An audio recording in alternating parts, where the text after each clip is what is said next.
பெரியார் வந்து என்ன சொன்னார்னா, நாமளே சிலையை உடைக்கிற ஆட்கள் தான். நமக்கு வைத்தால் நாளைக்கு யாரோ உடைக்க மாட்டாங்களா? இது வேண்டான முயற்சி. இதன் காரணமாகவே தோழர்வே ஆணைமுத்து அவர்களை துரோகி என பட்டம் கட்டினார்கள் அன்றைய நம்மளுடைய கழகத்தினார்கள். ஏறக்குறைய ஒரு 1500 ஆண்டுகளாக இந்த பார்ப்பனை பண்பாட்டில் நாம் ஊறிக்கொண்டு இருக்கணும். இதற்கு எதிராக பலர் பேசி இருக்கிறார்கள். இங்கே ஆசிவகாந்த் ஆயிரக்கணக்கான ஆண்டுகளாக எங்கள் ஆலோசனைதான் இன்னும் கேட்கிறார்கள். எங்களால் உருவாக்கப்பட்ட சடங்கு சம்பிரதாயத்தான் கடைபிடிக்கிறார்கள். ஜாதகம் ஜோசியத்தை நம்ப வைத்துள்ளோம். எனவே எங்கள் மீது கோபம் எழாதவாறு நாங்கள் மதத்தையும் கடவுளையும் பயன்படுத்திக் கொள்வோம். மிக முக்கியமான உண்மை, இந்து மதம் என்பது பிராமணர் நலனுக்காக மட்டுமே உருவாக்கப்பட்ட ஒரு மதம். இந்த அமைப்பு நமக்கு பயன்படாது. இந்த அமைப்பை நாம் தூக்கி எறிய வேண்டும் என்கின்ற எண்ணம் வரும். அந்த எண்ணம் வருவதுதான் இந்த சுயமரியாதை இயக்க நூற்றாண்டு விழாவில் நாம் எடுக்கின்ற சூளுரையாக இருக்கும். அவர் தமிழை காட்டுமிராண்டு மொழின்னு சொல்லிட்டாரு. அவங்க தமிழறிஞர்களை இது பண்ணிட்டாரு. அவருடைய நோக்கம் என்னன்னா, இந்த மொழி அறிவியல் மொழியாகும் என்கின்ற தன்மையில் தான் அவர் அவ்வளவும் சொன்னார். ஒரு மிகப்பெரிய வளர்ச்சியை தமிழகத்தில் பார்த்தார்கள். ஆனால் கூடியிருந்த இவர்கள் அரசியல் காரணங்களுக்காக மற்ற செயல்பாடுகளை பிரிந்து போனதன் விளைவாக அது ஒவ்வொரு காலகட்டத்தையும் நீர்த்து போனது.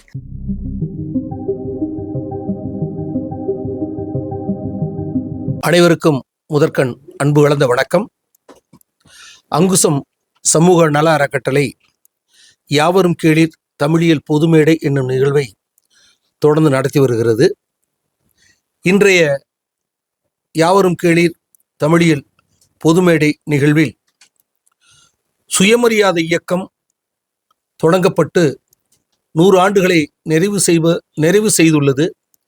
அதன் தொடர்ச்சியாக சுயமரியாதை இயக்கத்தினுடைய 100ஆண்டு விழா தற்பொழுது தமிழ்நாடு முழுக்க கொண்டாடப்பட்டு கொண்டிருக்கிற இந்த சூழலில் அங்குசம் சமூக நல அறக்கட்டளை சுயமரியாதை இயக்கம் 100 என்ற ஒரு பொருண்மையில் சுயமரியாதை இயக்கத்தினுடைய 100ஆண்டு விழாவை இப்போது கொண்டாடி கொண்டிருக்கிறது. இந்த சுயமரியாதை இயக்கம் 100ஆண்டு விழா கொண்டாடப்பட்டு கொண்டிருக்கிற இந்த சூழலில் இந்த நிகழ்வினுக்கு வருகை இருந்து சிறப்புரையாற்ற இருப்பவர் திரு துரை சித்தார்த்தன் அவர்கள்.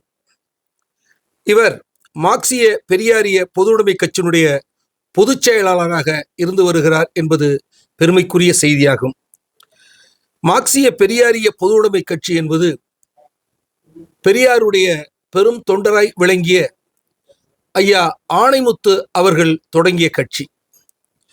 அந்த கட்சியினுடைய பொதுச் செயலாளராக நீண்ட காலம் அவர் பணியாற்றினார். அவர் மறைவுக்கு பின்பு மார்க்சிய பெரியாரிய பொதுவுடைமை கட்சியினுடைய பொதுச் செயலாளராக ஒரு இளைஞர் துரை சித்தார்த்தன் அவர்கள் தேர்வு செய்யப்பட்டிருப்பது உண்மையில் ஒரு பெருமைக்குரிய செய்தியாகும். பொதுவாக பொதுச் செயலாளர்கள் என்றாலே அவர்கள் அகவை முதிர்ந்திருக்க வேண்டும், தலையிலே நரை இருக்க வேண்டும் என்றெல்லாம் ஒரு கட்டுப்பாடுகள் இருக்கக்கூடிய ஒரு சூழலில் ஒரு அரசியல் இயக்கத்தில்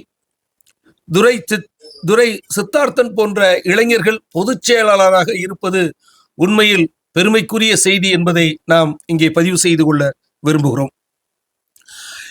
இங்கு சிறப்புரையாற்ற வருகின்றுள்ள மார்க்சிய பெரியாரிய பொதுவுடைமை கட்சியுடைய பொதுச் செயலாளர் துரை சித்தார்த்தன் அவர்களை அங்குசம் அறக்கட்டளையின் சார்பில் வருக என அன்போடு வரவேற்கின்றோம். தோழர்களே, 1925ஆம் ஆண்டு தந்தை பெரியார் காங்கிரஸிலிருந்து வெளியேறினார்.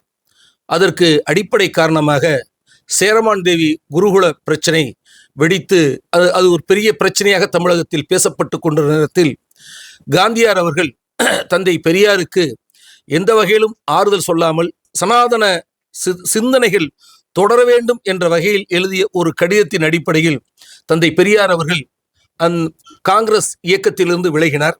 விலகிய அவர் சுயமரியாதை இயக்கத்தை தொடங்கினார்கள் 1925. அது இப்போது 100ஆண்டு விழாவை கண்டு கொண்டிருக்கிறது. இதே நேரத்தில் இந்த சுயமரியாதை இயக்கம் நாளிதழ்கள் வந்த செய்தியின் அடிப்படையில் சிறப்புரையாளர் அதை தெளிவுபடுத்தலாம். எனக்கு தெரிந்தவரை 1925 மே மாதத்தில் சுயமரியாதை இயக்கம் தொடங்கப்பட்டதாக ஒரு குறிப்பை நான் படித்தேன். அது படித்த செய்தி. ஆனால் 1925ஆம் ஆண்டு செப்டம்பர் 27ஆம் தேதி நாக்பூரிலே ராஷ்டிரிய சேவாக் சுவேக் சங் என்று சொல்லக்கூடிய RSS அமைப்பு தொடங்கப்படுகிறது.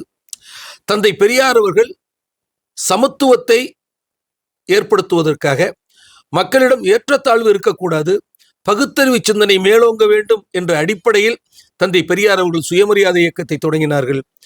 ஆனால் அதே ஆண்டில் செப்டம்பர் 27ஆம் தேதி தொடங்கப்பட்ட RSS நோக்கம் சனாதனம் காக்கப்பட வேண்டும், சாதிய கட்டமைப்புகள் நிலைபெற வேண்டும், மத நிறுவனங்கள் இங்கு நிலைபெற வேண்டும் என்ற சுயமரியாதை இயக்கத்திற்கு நேரடியான எதிர் சிந்தனையில் RSS இயக்கம் தொடங்கப்பட்டதாகவும் நமக்கு வரலாற்றில் செய்தி இருக்கிறது. அதைத் தொடர்ந்து இந்த ஐயா மார்க்சிய பெரியாரிய பொதுவுடைமை கட்சியினுடைய ஐயா ஆணைமுத்து அவர்கள் இந்த சுயமரியாதை இயக்கம், தந்தை பெரியார் தொடங்கிய அந்த சுயமரியாதை இயக்கத்தில் ஒரு அளப்பரிய பணிகளை செய்து அந்த சுயமரியாதை சிந்தனைகளை மக்களிடம் கொண்டு சென்றதில் ஐயா ஆணைமுத்துக்கு பெரும் பங்கு இருக்கிறது. என்னுடைய நினைவு சரியாக இருக்குமெனில் 1967, 68களில் திருச்சி இன்றைக்கு இருக்கக்கூடிய சிந்தாமணி சூப்பர் மார்க்கெட்டுக்கும் பக்கத்தில் அவர் சிந்தனையாளர் கழகம் என்ற ஒன்றை சனிக்கிழமை தோறும் அவர் நடத்தி கொண்டிருந்தார். அதற்கு எங்கள் வரகநேரியிலே எங்கள் மாமா வேலுவோடு நான் அந்த நிகழ்வுக்கு நான் சென்றிருக்கிறேன்.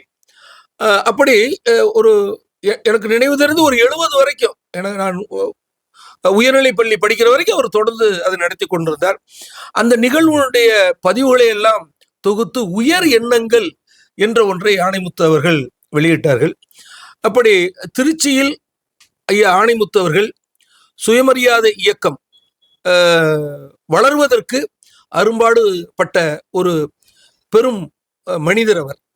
அவருடைய மார்க்சிய பெரியாரிய பொதுவுடைமை கட்சியின் சார்பில் பொதுச் செயலாளராக இருக்கக்கூடிய அன்பு தோழர் துரை சித்தார்த்தன் அவர்கள் சுயமரியாதை இயக்கத்தினுடைய 100ஆண்டு விழா குறித்து நம்முடைய உரையாற்ற வந்திருக்கிறார்கள். அவர்களை மீண்டும் வருக வருக என வரவேற்று அவர்கள் இப்போது சிறப்புரை ஆற்ற அன்போடு அழைக்கின்றேன். அருமை தோழர்களே, யாவரும் கேளீர் என்கின்ற தலைப்பில் தமிழியல் பொது மேடை என்கின்ற அமைப்பின் சார்பில் இங்கே ஏற்பாடு செய்யப்பட்டிருக்கின்ற சுயமரியாதை இயக்க 100ஆண்டு விழாவில் பங்கேற்பதில் மிக மிக மகிழ்ச்சியும் பெருமையும் அடைகின்றோம். ஏனென்றால் தந்தை பெரியார் அவர்கள் தோன்றிய ஊர், பிறந்த ஊர் ஈரோடு என்றாலும் அவருக்கு ஆக்கமும் ஊக்கமும் அளித்த ஊர் என்றால் அது திருச்சியில்தான்.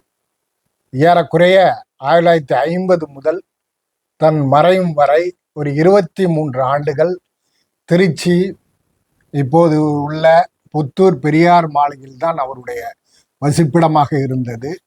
அது மட்டுமல்லாமல் தந்தை பெரியாரை தூக்கி பிடித்தவர்களில் பெரும்பான்மையானவர்கள் திருச்சி தஞ்சை மாவட்டத்து, அந்த சிறப்பு திருச்சி தஞ்சை மாவட்டத்துக்காரர்களுக்கு தான்.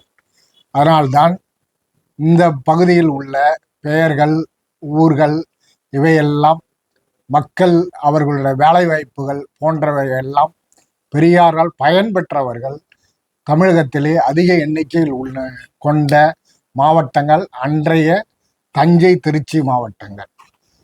அது மட்டுமல்லாமல் தந்தை பெரியார் அவர்களுக்கு முதலில் தமிழகத்திலேயே இருக்கின்ற முதல் சிலை இங்கே அருகில் உள்ள மத்திய பேருந்து நிலையத்தில் உள்ள சிலைதான் 17/9/1967 தோழர் வே. ஆணைமுத்து அவர்கள் முன்முயற்சியில் அன்றைக்கு நகர கழகம் என்கின்ற அமைப்பின் பெயரால் தான் அந்த சிலை நிறுவப்பட்டது.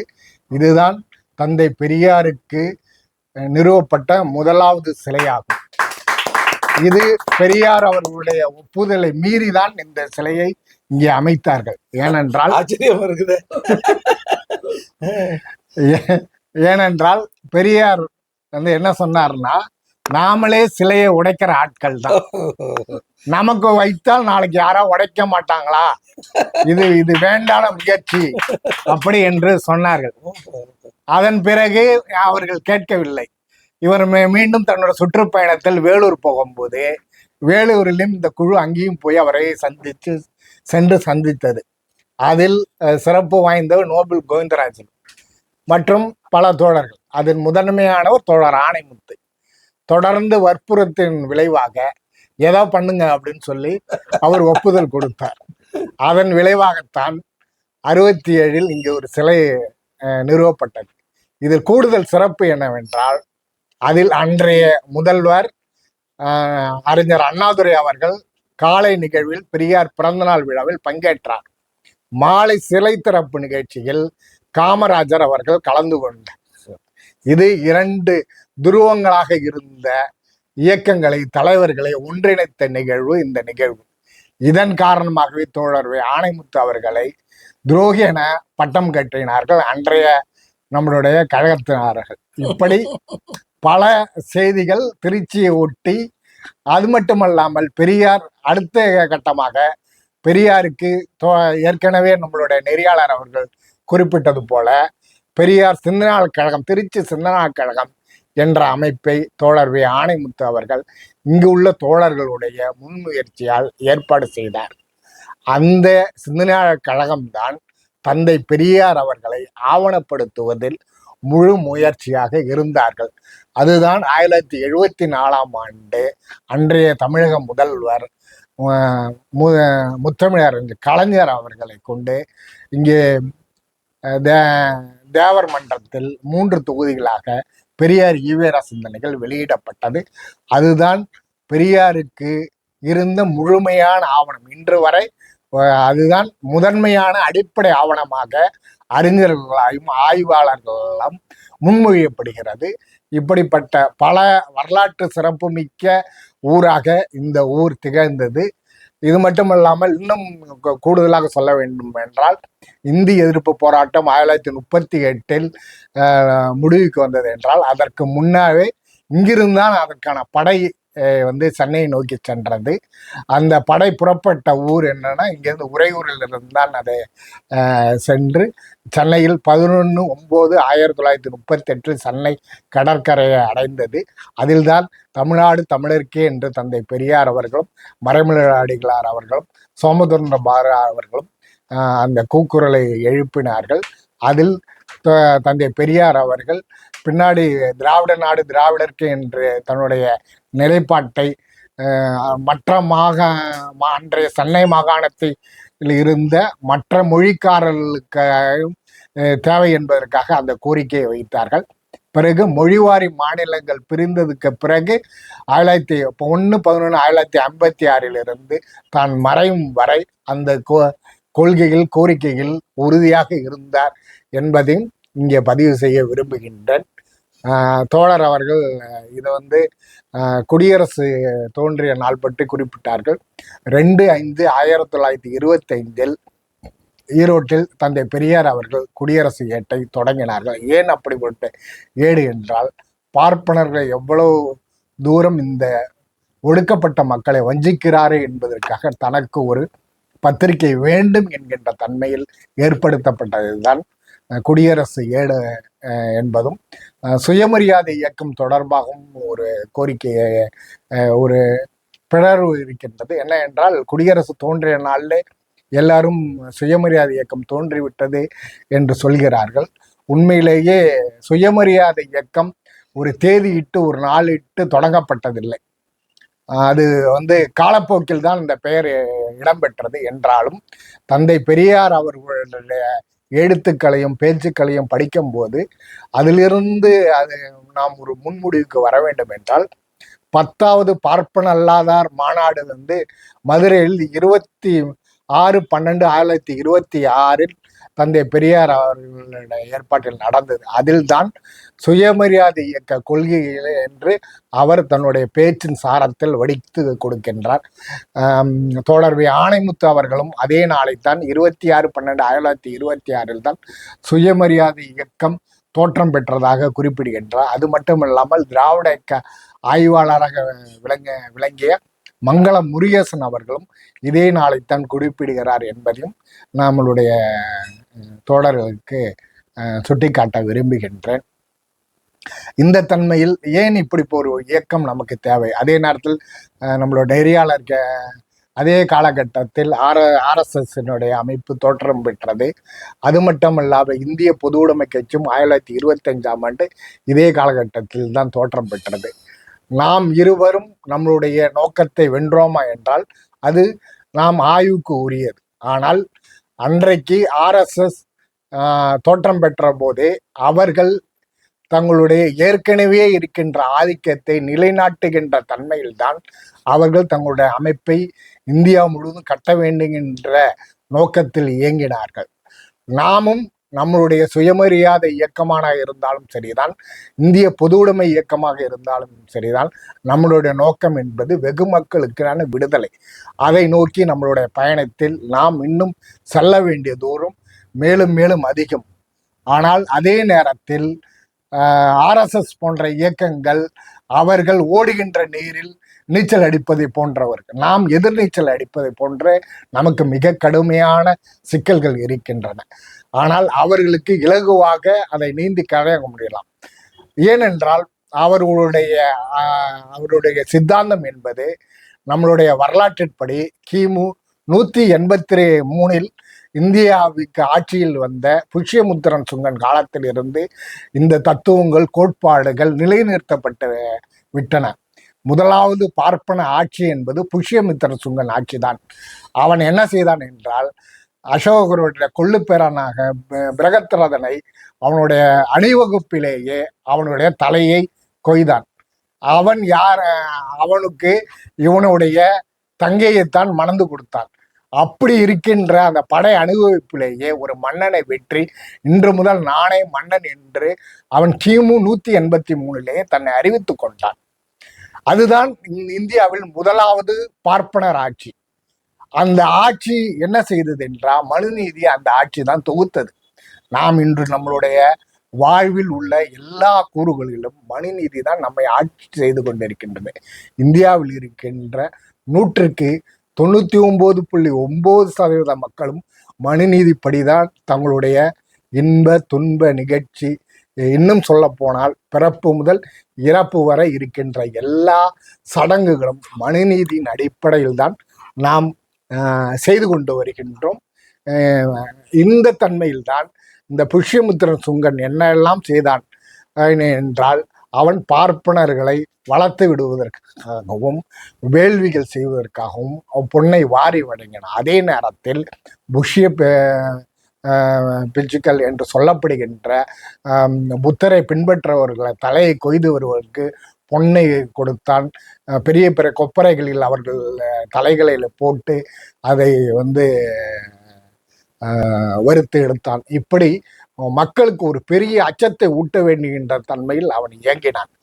அதோடு ஒரு தொடர்ச்சியாகத்தான் இந்தியாவில் நம்மளுடைய பாடத்திட்டங்களில் நாம் படிப்போம். குப்தர் காலம்தான் இந்தியாவின் பொற்காலம் என்பது. குப்தர் காலம் முழுக்க முழுக்க பார்ப்பனர்களுடைய ஆட்சியை, மேன்மையை, அவருடைய அதிகாரத்தை வலுப்படுத்துவதற்காக ஏற்படுத்தப்பட்ட அமைப்பு தான். அதே வேளையில் இன்னொன்றும் சொல்ல வேண்டும் என்றால், இன்று சுயமரியாதை இயக்கம் 100 ஆண்டுகள்னா சுயமரியாதை இயக்கம் தோன்றுவதற்கு பல காரணங்கள் இருப்பது போலவே வேத மறுப்புக்கான இயக்கங்களும் நம்மளுடைய ஒரு வரலாற்று வழித்தோன்றலாக தான் இந்த சுயமரியாதை இயக்கம் தோன்றியது. அப்படி அந்த வரலாற்றில் புத்தர், சமணர் போன்றவர்களுடைய அவர்களெல்லாம் இந்த வேதத்தை மறுத்துத்தான் அவர்கள் இயக்கத்தை கட்டினார்கள்.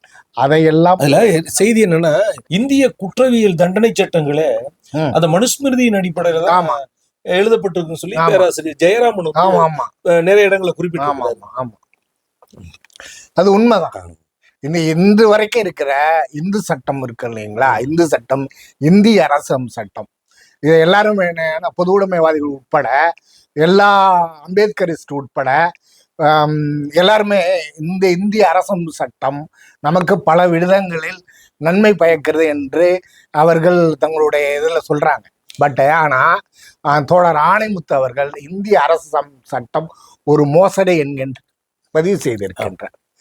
ஏன் அப்படி என்றால் இந்த சட்டம் தான் இங்கே நால்வர்ணத்தை ஏற்றுக்கொள்கிறது, ஜாதி அமைப்பை. தந்தை பெரியார் அதனாலதான் 1957 26/11/1957 இந்த அரசமைப்பு சட்டத்தை எரிப்பார். அதில் 10,000 தோழர்கள் கலந்து கொண்டார்கள், திராவிட கழகத்தின் தோழர்கள். அது தோழர் ஆணைமுத்தும் ஒருவர். 3000 பேர் சிறை புகுந்தார்கள். அப்படி அவர்கள் சிறை புகுந்தது 3 மாதம் முதல் 18 மாதங்கள் வரை சிறை போனார்கள். என்ன காரணம்னா இந்திய அரசமைப்பு சட்டம் விதி 13, விதி 25, 372 போன்ற விதிகளில் அது ஜாதியை பாதுகாக்கின்ற தன்மையில் இருக்கின்றது என்ற காரணத்துக்காகத்தான் அதை நீக்க வேண்டும் என்கின்ற ஒற்றை கோரிக்கையை தான் ஒரு பெரிய போராட்டத்தை திராவிட கழகம் மேற்கொண்டது. அதே போல பெரியார் இந்த அண்ணா ஆட்சிக்கு வந்தோன்னே சுயமரியாதை திருமணத்தை சட்டமன்றத்துக்கு கொண்டு வராங்கல்ல. அப்ப சட்டமன்றத்துக்கு கொண்டுட்டு வர்றதுக்கு முன்னாடி பெரியார் அது குறித்த ஆலோசனைகள் எல்லாம் பேரறிஞர் அண்ணாவுக்கு சொல்லியிருக்கிறாரு. அப்ப சொல்லுகிற போது என்ன சொல்றாருன்னா, பெரியார் சட்டம் கொண்டுட்டு வர்றது முக்கியம் கிடையாது, அங்க இந்த இந்து லா என்று சொல்லக்கூடிய இந்து மதம் சார்ந்த சட்டத்துல நீங்க திருத்தம், இந்த திருமண முறையில திருத்தம் செய்துதான் நீங்க கொண்டுகிட்டு வர முடியும், அப்பதான் அது செல்லத்தக்கதாகும்ங்கிற அறிவிப்பை சொல்றாரு. அப்ப அண்ணா என்ன பண்றாரு, அந்த இந்து திருமண சட்டத்துல ஒரு திருத்தம் கொண்டு வர்றாங்க. அந்த திருத்தம் என்ன சொல்றாங்கன்னா, அதாவது மாலை மாற்றி கொண்டு தாலி அணிவித்து கொண்டு இதை செய்யலாம் அப்படிங்கிற இதை கொண்டுட்டு வராங்க. கொண்டுட்டு அந்த சட்டம் செல்லத்தக்கதாக மாறுது. அப்ப அதனால பார்ப்பனர்கள் அதை எதிர்க்க முடியாம போகுது. ஆனால் 1989 கலைஞர் அவர்கள் ஆட்சிக்கு வந்த போது பெண்களுக்கு சொத்துரிமை கொடுக்கிறாரு, 50 விழுக்காடு சொத்துரிமை கொடுக்கிறாரு. அந்த சொத்துரிமையை எதிர்த்து சென்னை உயர்நீதிமன்றத்துல வழக்கு தொடுக்கிற போது அந்த வழக்குல அந்த சட்டம் செல்லத்தக்கது அல்ல அப்படின்ட்டு சொல்றாங்க. அது ஏன் செல்லத்தக்கது அல்ல அப்படின்னு சொல்றாங்கன்னா, நீங்க இந்து லாவுல திருத்தம் கொண்டு வரல. நீங்க இந்து லா என்ன சொல்லுதுன்னா, பெண்களுக்கு சொத்துல பங்கு கொடுப்பதற்கு எங்கேயுமே அது வழிவகை செய்யாத போது நீங்க ஒரு தமிழ்நாடு அரசின் சட்டத்தின் மூலமாக இதை நீங்க கொண்டுட்டு வர முடியாது. அதனால நீங்க இந்து லாவுல நீங்க சட்டத்தை திருத்தம் செய்யுங்க, அது திருத்தம் செய்யாமல் வந்ததுனால இதை தள்ளுபடி செய்கிறோம் அப்படின்னு சொன்னாங்க. அப்புறம் கலைஞர் அதை எதிர்த்து அப்பீலுக்கு போனார். 90களில் அப்பீலுக்கு போனாரு. 2022ஆம் ஆண்டு சுப்ரீம் கோர்ட் இதுக்கு தீர்ப்பு கொடுத்துச்சு. உச்ச நீதிமன்றம் என்ன சொல்லுச்சுன்னா, இது ஒரு வரலாற்று சிறப்பு மிக்க சட்டம், இதை நிறைவேற்றிய அன்றைய முதலமைச்சர் கருணாநிதிக்கு நாங்கள் வாழ்த்தை தெரிவித்துக் கொள்கிறோம். ஆணும் பெண்ணும் சமம் என்கின்ற ஒரு முறையை, ஒரு சிந்தனையை இந்த சட்டம் உருவாக்கி இருக்கிறது என்று சொல்லி பாராட்டி உச்ச நீதிமன்றம் அந்த சட்டம் செல்லுபடி ஆகும் என்று அறிவிச்சாங்க. அப்ப இந்த இந்து லா நீங்க முன்னாடி சொன்னீங்க இல்லையா, அதாவது மனுஸ்மிருதியில தான் எல்லாமே அமைக்கப்பட்டது. அப்ப சுயமரியாதை திருமணம் செல்லும் என்று சொன்னதற்கு இந்து லாவுல ஒரு திருத்தம் கொண்டு வந்தாங்க. அதே போல பெண்களுக்கு சொத்துரிமை இல்லை என்று உச்ச நீதிமன்றம் சொல்லும்போது நீங்க திருத்தம் கொண்டு வரலன்னு சொல்றாங்க. அப்ப இந்திய அரசியல் சாசனத்தினுடைய எல்லா சட்ட வடிவங்களுமே அந்த மனுஸ்மிருதியை அடிவற்றியே இருக்கிறது அப்படிங்கிறத நம்ம அதுல பார்க்க வேண்டிய தேவையா இருக்கு. அதுல செய்தி என்னன்னா, அந்த சட்ட முன்வடிவு தாக்கல் செய்யறதுக்கு முன்னாடி திரவியம் நினைக்கிற தலைமைச் செயலாளர் வந்தார் நினைக்கிறேன். அவர் அந்த சட்டத்தை எடுத்துக்கிட்டு போறாரு, அந்த சட்ட முன்வடிவு எடுத்துக்கிட்டு போறாரு. அண்ணா WMA படித்தவர். அவர் அந்த சட்டத்தை எழுதி கொடுத்து தலைமைச் செயலாளர் அதில் ஸ்பெல்லிங் மிஸ்டேக்லாம் பார்த்துட்டு கொண்டு போறாங்க. அப்ப MABL படிச்ச ஐயா பொதுச் செயலாளர் வீரமணி அதை பார்க்கறாங்க. எல்லாரும் பார்த்ததுக்கு முன்னாடி ஐயா கிட்டையும் கொடுத்து அதுல ஒப்புதல் வாங்குவோம், ஏதாவது ஆலோசனை சொல்லுவாரு அப்படின்னு சொன்ன போதுதான் அதுல அண்டுன்னு போட்டிருக்குது, அது 6ன்னு போடுங்க அப்படின்னு சொல்லும் போது அது சொல்லிட்டு அப்புறம் அது தலைமைச் செயலாளர் வியந்து போனாராம். நமக்கு தெரியாத ஒரு செய்தி, அதுவும் ஆங்கிலத்தில் இருக்கக்கூடிய சட்ட முன்வடிவுக்கு இப்படி சொல்லி இருக்கிறாங்க அப்படின்னு செய்தி. அப்புறம் திரவியம் போய் மறுபடியும் பேரறிஞர் அண்ணா கிட்டே அதை சொல்லி ஆச்சரியப்பட்டாராம். ஐயாவுக்கு இவ்வளவு பெரிய ஆங்கில புலமை இருக்கு நமக்கு தெரியாதே அப்படின்னு. அப்ப அந்த இந்திய சட்ட ம். சட்ட அந்த சட்ட வடிவங்கள் ஆமா. எல்லாமே வந்து அதுக்குள்ள சனாதனம் பின்னி பிணைந்து இருக்கிறது என்ற செய்தி சொன்னீங்க. நன்றி. தொடர்ந்து சொல்லுங்க. அது மட்டும் கூடுதலா ஒரு தகவல் கூட சொல்லுங்க. என்னன்னா, இந்த இந்திய அரசியல் சட்டத்துல இவங்க எரிக்கிறதுக்கு முன்னாடி வரைக்குமே இந்த சட்டத்தை எரிச்சா என்ன தண்டனைன்னு இல்லை. அதாவது அது அறிவிப்பு கொடுக்கிற வரைக்குமே அவங்களுக்கு தெரியல இப்படிலாம் எரிப்பாங்களா அப்படிங்கிற ஒரு இது அந்த அரசு சட்ட வல்லுநருக்கு இல்லாத தன்மையில தான் அவசர அவசரமா அது எரிச்சா என்ன தண்டனைன்னு கொடுத்தாங்க. அப்படி எரிச்சாலும் தண்டனை பெறுவோம்னு தெரிஞ்சுதான் 10,000 பேர் அதை எரிக்கிறதுக்கான முன் வந்தாங்க அப்படிங்கிற தகவலையும் இங்க தெரிவிச்சிருக்கேன். அதனால பெரியார் வந்து ஒவ்வொன்றையும் அதை கூர்ந்து ஆய்வு செய்துதான் ஒன்னொன்னையும் சொல்லுவார். ஏன்னா சட்டம் படித்தவர்கள்ட்டே அவங்க கேட்டாங்க, அவர்களுக்கு பல பேர் தெரியாம தான் இருந்தாங்க. அந்த தன்மையில் தான் அன்றைய இருந்த சட்ட வல்லுநர்களோட தன்மை இருந்தது. இந்த சுயமரியாதை நூற்றாண்டு விழாவில் 100 ஆண்டுகளாக அந்த சுயமரியாதை இயக்கம் தமிழ்நாட்டில் மிக சிறப்பாக செயல்பட்டு சுயமரியாதை திருமணத்தை சொல்லியிருக்காங்க. இந்த 100 வருடங்கள் 1967 அண்ணா நிறைவேற்றியதற்கு பின்னாடி இன்னைக்கு பாத்தீங்கன்னா கிட்டத்தட்ட அது ஒரு 60 ஆண்டுகளை தொட்டு விட்டது என்று சொன்னாலும் கூட இந்தியாவினுடைய பிற மாநிலங்கள்ல இதை கொண்டுட்டு வரல. எந்த மாநிலத்திலும் வரல. இன்னும் சொல்லணும்னா இடதுசாரிகள் ஆண்ட கேரளாவிலும் சரி மேற்குவங்கத்திலுமே இதை கொண்டுட்டு வரல. அப்ப இது போன்று ஒரு வரலாற்று சிறப்பு மிக்க சாதனைகளை இந்த சுயமரியாதை இயக்கம் என்னென்ன செய்ததுன்னு சில செய்திகளை சொல்லலாம். முதல்ல வந்து இந்த இயக்கம் வந்து வரலாற்று பூர்வமா சொன்னேன் இல்லையா, குப்தர் காலம் தொடங்கி இது வந்து தமிழ்நாட்டுல எப்ப வந்தது, இந்த பார்ப்பனை ஆதிக்கம் நம்மளோட இதுல இல்லைன்னு சொல்றாங்க. ஆனா எப்ப இருந்து ஆரம்பித்ததுன்னா நம்ம சங்க பாடல்கள்ல அதோட கூறுகள்லாம் இருக்கு. குறிப்பாக அரசர்கள்னா விஷ்ணுகுப்தன் காலத்துல காஞ்சிபுரத்தை ஆண்ட பல்லவ மன்னன் காலத்துலதான் பார்ப்பனியும் இங்கே இறக்குமதி செய்யப்பட்டது.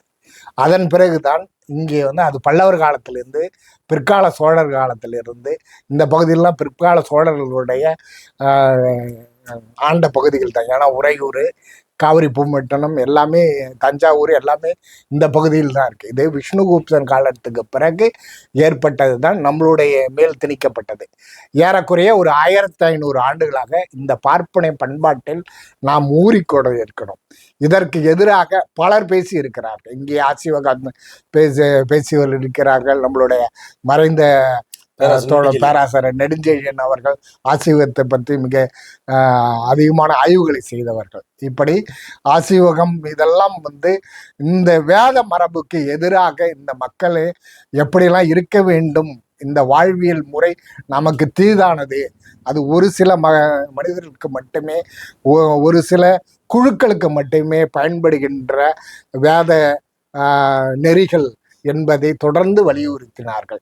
அதன் விளைவாகத்தான் பல பேர் இருந்தாலும் நம்மளுடைய சமூகத்தில் வள்ளலார் அவர்கள், அத்திப்பாக்கம் வெங்கடாசல நாயக்கர் போன்றவர்கள் இதற்கு எதிராக மிகப்பெரிய போராட்டத்தை நடத்தி தந்தை பெரியார் அவர்களுடைய காலத்துக்கு பிறகுதான் அவரே முதல்ல வந்து அவருடைய வாழ்க்கையை வந்து அவருடைய குடும்பம் எப்படி இருந்ததுன்னா 1860 அவங்க அப்பா வந்து கல் உடைக்கும் தொழிலாளியாக தான். ஈரோட்டில் 1860 தான் இருப்பு பாதை போடுறாங்க.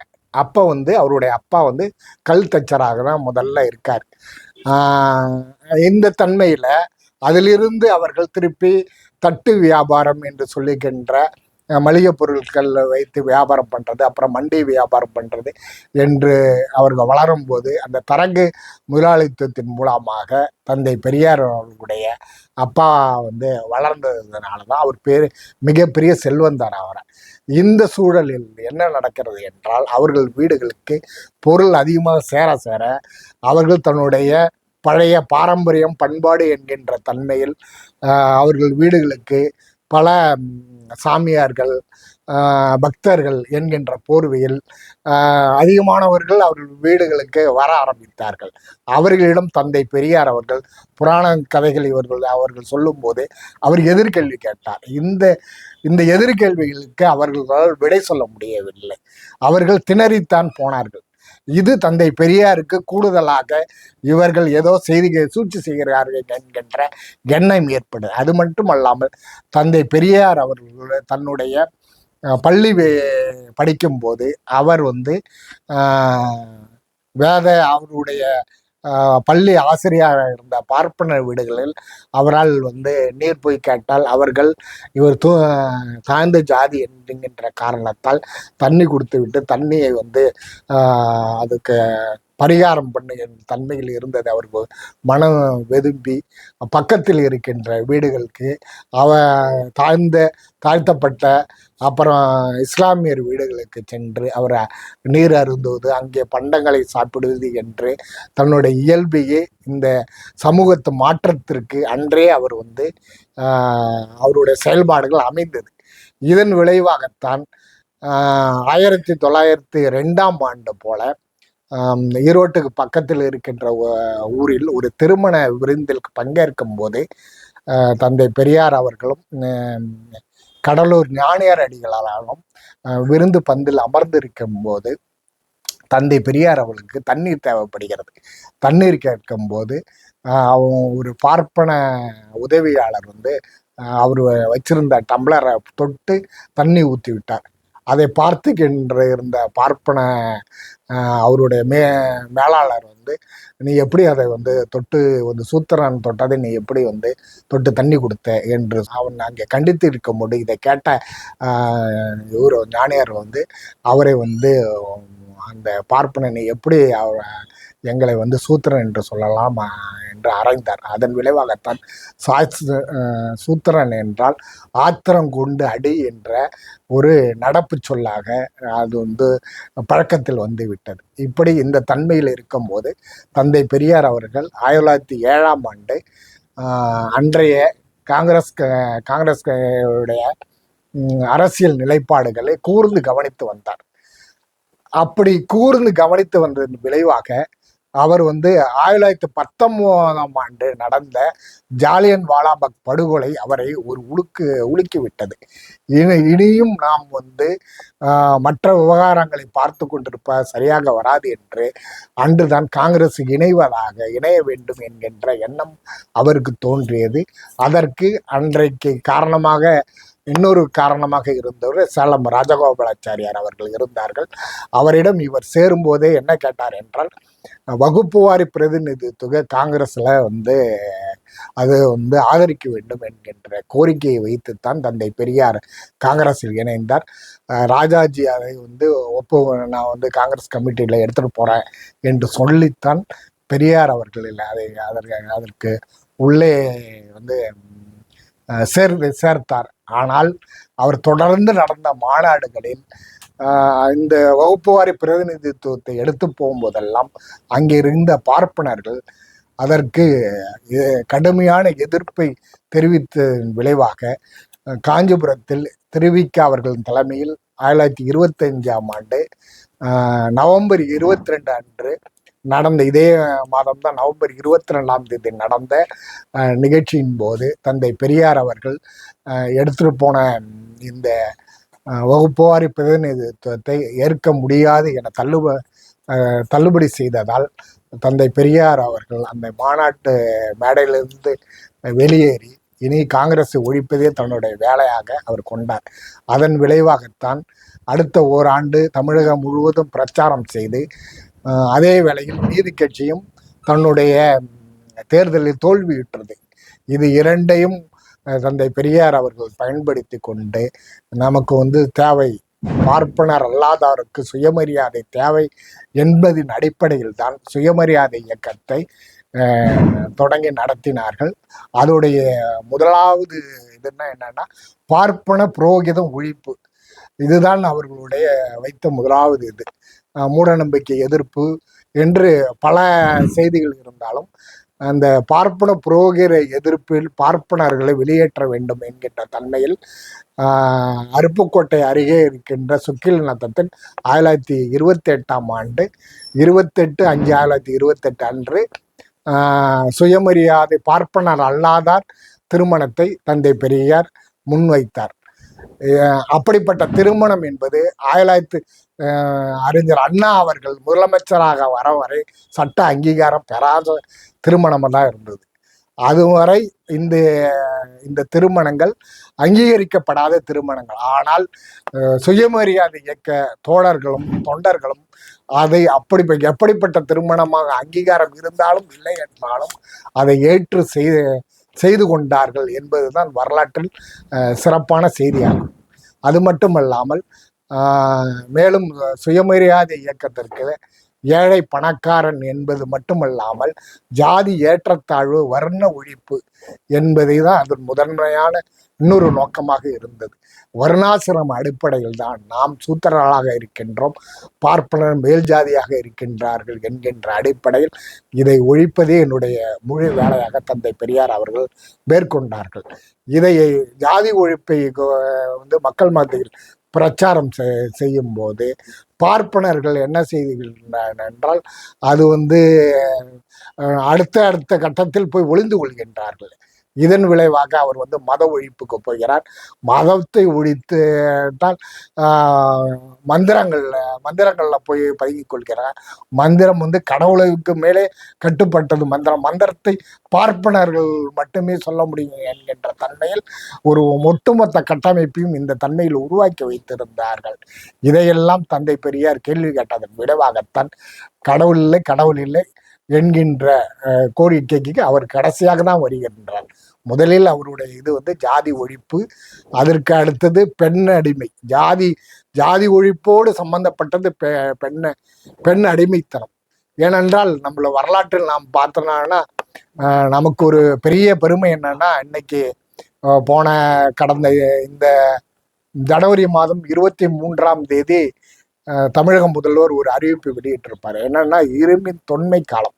ஏன்னா அதுவரை இரும்பு காலம் என்பது கிமு 1500 என்றுதான் வரலாற்றில் இதுவரைக்கும் பதிவு செய்யப்பட்டது. ஆனால் உலக வரலாற்றில் ஆனால் சிவகலைக்கு அருகில் உள்ள இடத்தில் சிவகலையில் ஆய்வு செய்யும் போது இரும்பின் காலம் என்கின்றது கிமு 3345 என்கின்ற கருத்தை அது கார்பன் டேட்டிங் முறைப்படி ஆய்வு செய்து அறிவித்தார்கள். அதை இந்த பார்ப்பனர்களால் ஏற்றுக்கொள்ள முடியும். அதன் காரணமாகத்தான் கீழடி போன்றவர்கள் அமர்நாத்தை அந்த அறிக்கையை மீண்டும் மீளாய்வு செய்து மாற்றி எழுதி கொடுங்கள் என்று சொன்னார்கள். ஆனால் அதை என்னால் செய்ய முடியாது என்று அவர் மறுத்து விட்டார். இந்த தன்மையில் தான் இந்திய ஒன்றிய அரசு இயங்கிக் கொண்டிருக்கின்றது. ஏன் இதில் இரும்பை பற்றி குறிப்பிட்டேன் என்றால், அந்த இரும்பை நாம் உருக்க வேண்டுமெல்லாம் 1520 செல்சியஸ் மேல அதை உருகுநிலை, அதுதான் இரும்போட உருகுநிலை. அவ்வளோ உருகுநிலையை நாம் பண்ணினாதான் ஒரு கருவியை உற்பத்தி பண்ண முடியும். அதுவரை நம்ம செம்பு காலம்லாம் நம்ம பார்த்துருப்போம். ஆனால் இரும்பு காலம் பயன்பாடு வந்த பிறகுதான் நம்மளோட உற்பத்தி அபரிவிதமான உற்பத்தி நடந்தது. இந்த அபரிவிதமான உற்பத்தியின் விளைவாகத்தான் உபரி மதிப்பு, மார்க்ஸுடைய இதெல்லாம் பார்த்தீங்கன்னா உபரி மதிப்பு, இந்த சர்ப்ளஸ் வேல்யூ என்று சொல்லப்படுகின்ற அதுதான் இந்த சமூகத்தை உந்தித்தள்ளும். யாரிடம் இருக்கின்றது உற்பத்தி கருவிகள், யாரிடம் இருக்கின்றது என்கின்ற தன்மையில் இந்த உற்பத்தி சாதனங்களை எப்படி பயன்படுத்துகிறார்கள், அதுவரை இருந்த உற்பத்தி சாதனங்கள் என்ன, இரும்பு கண்டுபிடித்தவுடன் நம்மளுடைய உற்பத்தி பல மடங்கு பெருகினது.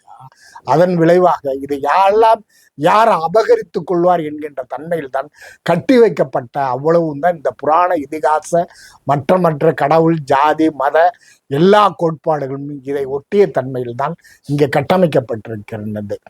பொருள் உற்பத்தி, பொருள் ஆக்கத்துக்கு தேவையான கருவிகளை மட்டும் ஆளும் வர்க்கம் கைப்பற்றி கொள்வதில்லை. கருத்தையும் அவர்கள்தான் உற்பத்தி செய்கிறார்கள், அவர்தான் வளர்க்கிறார்கள், அவர்கள் தான் பரப்புரை செய்கின்றார்கள். இப்போது கூட நம்மளோட பத்திரிகை இங்கே வெளியிடப்படுகின்றது. இதே தன்மையில் பார்ப்பனர்கள் இந்தியாவில் 40 பத்திரிகைகள் நடத்துகின்றார்கள். 40 பத்திரிகையும் தொடர்ந்து நம்ம பழமைவாதத்திலும் மூட நம்பிக்கைகளும் இன்றுள்ள ஏகாதிபத்தியத்திலும் நுகர்வு கலாச்சாரத்திலும் நம்ம திணிப்பதற்குத்தான் இவ்வளவு வேலைகளும் செய்தார்கள். இதற்கு அரசர்கள் துணை போனார்கள்.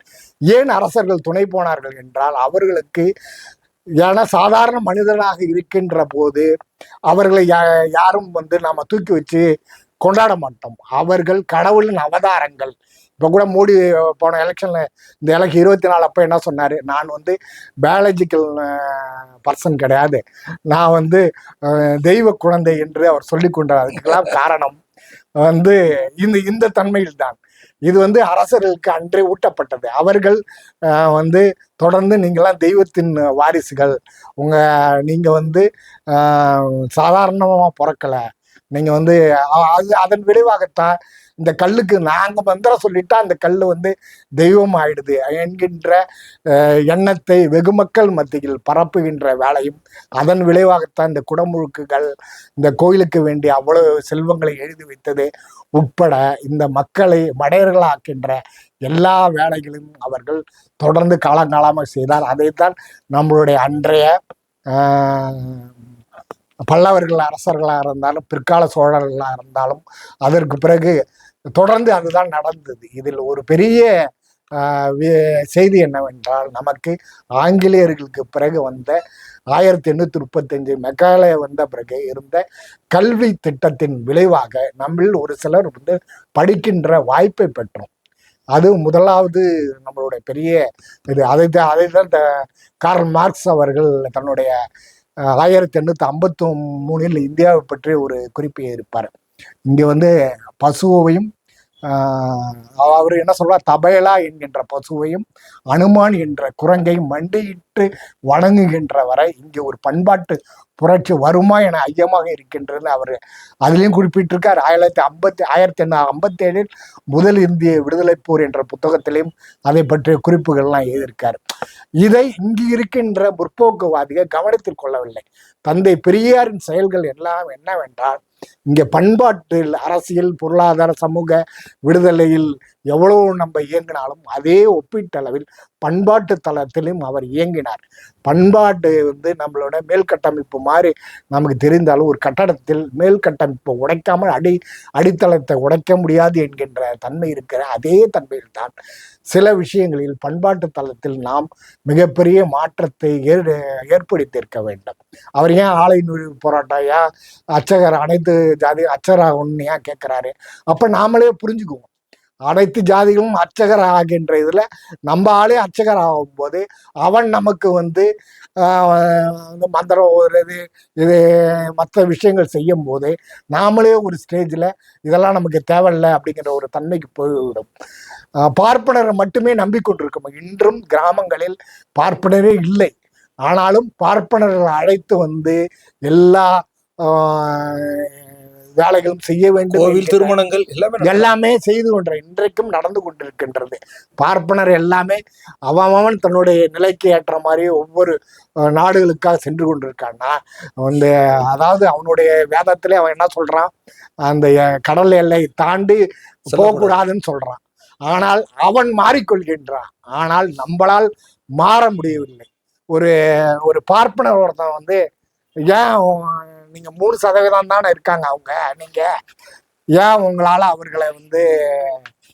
அவர்களால் உங்களை வெற்றி கொள்ள முடியுது அப்படின்னு அவனுக்கு சொல்றான். அதுக்கு பார்ப்பனர், அவர்களால் ஒரு குழந்தையை உருவாக்க முடியும், ஆனால் தங்கள் குழந்தைக்கு நாங்கள் இன்றி பெயரிட முடியாது. அவர்கள் வீடு கட்ட முடியும், ஆனால் நாங்கள் இல்லாமல் தாங்களாக வீட்டிற்குள் நாங்கள் இன்றி நுழைய முடியாது. அவர்கள் திருமணம் செய்து எண்ணலாம், ஆனால் நாங்கள் இல்லாமல் திருமணம் செய்து கொள்ள முடியாது. எந்த வியாபாரம் செய்ய முடியும், ஆனால் நாங்கள் இல்லாமல் தொடங்க முடியாது. எங்கள் வாழ்க்கையில் அவர்கள் வாழ்க்கையில் எந்த முடிவையும் தாங்களாக எடுக்க முடியாதவர்கள், நன்மை தீமை பற்றி எந்த அறிவும் இல்லாதவர்கள், இன்றும் உழைப்பை அறிவை விட கடவுளையும் ஆன்மீக நம்பிக்கை கொண்டவர்கள், கல்வி பிறப்பிலிருந்து வருவதாக நம்புவார்கள், வருமானத்தை அதிர்ஷ்டமாக கருதுவார்கள், நோயை தெய்வத்தின் கோபம் என்று நம்புவார்கள். மேலும் அந்த பார்ப்பனர் கூறியதோ, ஆயிரக்கணக்கான ஆண்டுகளாக எங்கள் ஆலோசனைதான் இன்னும் கேட்கிறார்கள். எங்களால் உருவாக்கப்பட்ட சடங்கு சம்பிரதாயத்தான் கடைபிடிக்கிறார்கள். ஜாதகம் ஜோசியத்தை நம்ப வைத்துள்ளோம். எனவே எங்கள் மீது கோபம் எழாதவாறு நாங்கள் மதத்தையும் கடவுளையும் பயன்படுத்திக் கொள்வோம். மிக முக்கியமான உண்மை, இந்து மதம் என்பது பிராமணர் நலனுக்காக மட்டுமே உருவாக்கப்பட்ட ஒரு மதம். ஆனால் இந்த மதத்தை இந்தியாவின் மதம் என்றும் இந்து மக்களின் வாழ்க்கை என்றும் சுதந்திரமான மதம் என்று நாங்கள் நம்ப வைத்துள்ளோம். எங்களால் குறிப்பிடப்பட்ட பெரிய கடவுள்களின் பிடியிலிருந்து தங்களை நீக்கிக் கொள்ள அவர்கள் விரும்பவில்லை. வேற மதத்துக்கு மாறவும் அவர்கள் தயாராக இல்லை. இந்த நிலை மாறும் வரை பிராமணர் அல்லாதார், அதாவது பார்ப்பனர் அல்லாதார் அப்படித்தான் இருப்பார்கள். இந்த நிலை என்று மாறும் என்பது நம்மளோட கொஸ்டின் தான். இதைத்தான் தந்தை பெரியார் தன்னுடைய வாழ்க்கையில் பல ஆண்டுகள் பல கூட்டங்களில் இதைத்தான் எழுப்பி இருக்கின்றார். அவருடைய ஒவ்வொரு செயலும் இங்குள்ள முற்போக்காளர்கள் தங்களுடைய அதை ஆய்வுக்கு உட்படுத்தி கொள்ள வேண்டும். இன்றைக்கு எல்லாமே நாங்கள் எங்களுடைய பொதுச்செயலாளர் மறைந்த ஆணைமுத்து அவர்கள் சொல்லுவார்கள், முதலில் நாம் மார்க்சியவாதிகள் தான், பிறகுதான் பெரியாரிஸ்டுகள் என்று அழுத்தம் திருப்ப சொல்ல. ஏனென்றால் ஒவ்வொரு நாட்டுக்கும் ஒரு அந்த மார்க்சியத்தை கொண்டு போற வழிமுறைகள் ஒன்று. ரஷ்யாவை பொறுத்தவரைக்கும் அது லெனினியமாக மலர்ந்தது, மார்க்சிய லெனினியமாக. சீனாவை பொறுத்தவரை அது மார்க்சிய லெனினியம் மாவோயிசமாக வளர்ந்தது. இந்தியாவை பொறுத்தவரைக்கும் இந்தியாவில் மார்க்சிய லெனினியம் வளர வேண்டுமானால் அது பெரியாருடைய அம்பேத்கரியத்தையும் உள்வாங்கி கொண்டால் மட்டுமே இந்த பண்பாட்டு தளத்தில் நாம் இயங்க முடியும். அதன் மூலமாகவே நாம் அடுத்த கட்டத்துக்கு செல்ல முடியும் என்பதையும், அது மட்டுமல்லாமல் இங்கு உழைப்பு மக்களாக இருக்கின்ற 90% மக்கள் தாழ்த்தப்பட்ட பிற்படுத்தப்பட்ட மக்களாகத்தான் இருந்து கொண்டிருக்கின்றார்கள். இதையும் நாம் கணக்கில் கொள்ள வேண்டும். இந்த தன்மையில்தான் தந்தை பெரியார் தன்னுடைய வேலை திட்டங்களை, அவரோட முதலாவது வேலை திட்டம் பார்ப்பன புரோகித ஒழிப்பு, அதை ஒட்டிய தன்மை தான் வருண ஒழிப்பு என்று சொல்லப்படுகின்றது. அது மட்டுமல்லாமல் இடஒதுக்கீடு என்பதில் அவர் தொடர்ந்து அதற்கான குரல் கொடுத்து அதனால்தான் காங்கிரஸ் வெளில வந்தார். அதன் விளைவாகத்தான் முத்தையா முதலியார் என்று சொல்லப்படுகின்ற நீதி கட்சி ஆட்சியில் தான் பத்திரப்பதிவு துறையில் முதலாக சென்னை மாகாணத்தில் இடஒதுக்கீடு தமிழகத்தில் அமல்படுத்தப்பட்ட, சென்னை மாகாணத்தில் அமல்படுத்தப்பட்ட அது 100 விழுக்காடு இடங்களையும், அது விகிதாச்சாரமாக இல்லை என்றாலும் அன்றைக்கு 100 விழுக்காடு இடங்களையும் பங்கிட்டு தரப்பட்டது. அதுதான் இன்றைக்கும் நாங்கள் கோருகின்றோம். விகிதாச்சார இடஒதுக்கீடு தான் இந்த சமூகத்தில் இருக்கின்ற வெகு மக்களை கல்வி வேலைவாய்ப்பு கிடைப்பதற்கு வழிவகுக்கும் என்கின்ற தன்மையில் தான் அதை நாங்கள் தொடர்ந்து வலியுறுத்துகின்றோம். அது மட்டுமல்லாமல் மூன்றாவது சுதந்திர தமிழ்நாடு தந்தை பெரியார் அவர்கள் கேட்டார்கள். ஏன் சுதந்திர தமிழ்நாடு என்றால், இந்த பார்ப்பன ஆதிக்கத்தை ஒழிக்க வேண்டும் என்றால் இந்திய அளவில் நாம் அமைப்புகளை கட்ட வேண்டும். இந்திய அளவில் கட்டும் போது அது இப்போது நாம் பீகாரை போன்ற மாநிலங்களை எடுத்துக்கொண்டால் மிக மிக பின்தங்கிய நிலையில் அவர்கள் இருக்கின்றார்கள். நாம் இங்கே 100 ஆண்டுகளுக்கு முன்னால் நீதி கட்சி செய்த செயல்களை இப்போது பீகாரில் தூக்க வேண்டிய ஒரு இக்கட்டான கட்டத்தில் இருக்கின்றோம். இல்லை என்றால் அவர்கள் மேலும் மேலும் இந்த பார்ப்பனைய சனாதனத்துக்கு, அண்மையில் அமித்ஷா அவர்கள் ஒரு அறிவிப்பு கொடுத்து எல்லாரும் பார்த்துருப்பீங்க, சீதாவுக்கு கோயில் கட்டுறேன். ஏற்கனவே ராமனுக்கு கோயில் கட்டி பாலாரும் தேனாரும் ஓடிக்கொண்டிருக்கின்ற ஒரு சமூகத்தில் இப்போது அடுத்த கட்டமாக சீதாவுக்கு கோயில் கட்டுவார்கள், அனுமாருக்கு கோயில் கட்டுவார்கள் என்று இருக்கின்ற எல்லா இதையும் கோயிலை சுற்றி இந்த அமைப்பை வலுப்படுத்துகின்ற எல்லா தன்மையும் தான் அவர்கள் செய்வார். அதற்காகத்தான் அவர்கள் 1925 அமைப்பை கட்டினார்கள். 1948 காந்தியரை கொன்ற உடனேயே அவர்கள் தங்களுடைய வேலை திட்டத்தை அறிவித்துக் கொண்டார்கள். இனி காங்கிரஸை நம்பி பிரயோஜனம் இல்லை என்று தனக்கான அமைப்பை இந்தியாவில் 2000 இந்தியாவை நாம் கைப்பற்றுவோம் என்று அன்றை சூழித்தார்கள். 2007 அவர்கள் கைப்பற்றினார்கள். 2014 பிறகு முழுக்க இப்போது அவர்கள் இந்தியாவை கபலீகரம் செய்து கொண்டிருக்கின்றார்கள்.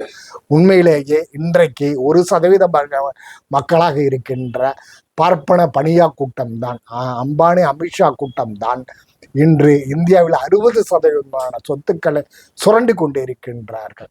நாம் பொருளாதாரத்தை பேசவில்லை என்றுதான் வந்து பல முற்கோப்பு தோழர்கள் எண்ணுகின்றனர். ஆனால் உண்மையிலேயே இதில் உள்ளார இருக்கின்ற எந்த ஜாதிக்காரர்கள் வைத்திருக்கின்றார்கள், இங்கே ஜாதியே வர்க்கமாக இருக்கிறது என்பதுதான் தந்தை பெரியார் அவர்களோட நிலைப்பாடாக இருக்கிறது. அதன் விளைவாகத்தான் அவர் அதற்குள்ளாரே யாரெல்லாம் பணக்காரராக இருக்கிறார்கள், யாரெல்லாம் ஏழையாக இருக்கிறார், 100க்கு 90 பேரை ஏழையாக இருப்பவர்களிடம் இந்த ஜாதிக்காரர்கள் தான் இருக்கிறார்கள், சூத்திரர்களாக தான் இருக்கின்றார்கள். அதே நேரத்தில் 10% இருக்கின்ற மேல் ஜாதிக்காரர்கள் பார்ப்பன பணியா கூட்டத்தினரிடம் அவ்வளவு வளங்களும் நலங்களும் பெருகி எங்களுடைய கணிப்புப்படி 1% இருப்பவர்கள் 60% சொத்துக்கள். அதே நேரத்தில் 50% இருக்கின்ற மக்களில் 3% சொத்துக்களாக இருக்கின்றது. இந்த 3% யாராக இருக்கின்றார்கள் என்றால் நம்மை போன்ற வெகு மக்களாக இருக்கின்ற சூத்திர தாழ்த்தப்பட்ட மக்களாக இருக்கின்றார்கள். ஏனென்றால் இதில் சூத்திரனுக்கும் தாழ்த்தப்பட்டவர்களும் இங்கு பெரிய வேறுபாடு ஒன்று ஊட்டப்பட்டு இருக்கிறது. அதாவது வர்ணாசிரமத்தை எதிர்த்த சமூகங்கள் தாழ்த்தப்பட்ட சமூகங்களாக ஊரை விட்டு ஒதுக்கி வைக்கப்பட்டிருந்தார்கள்.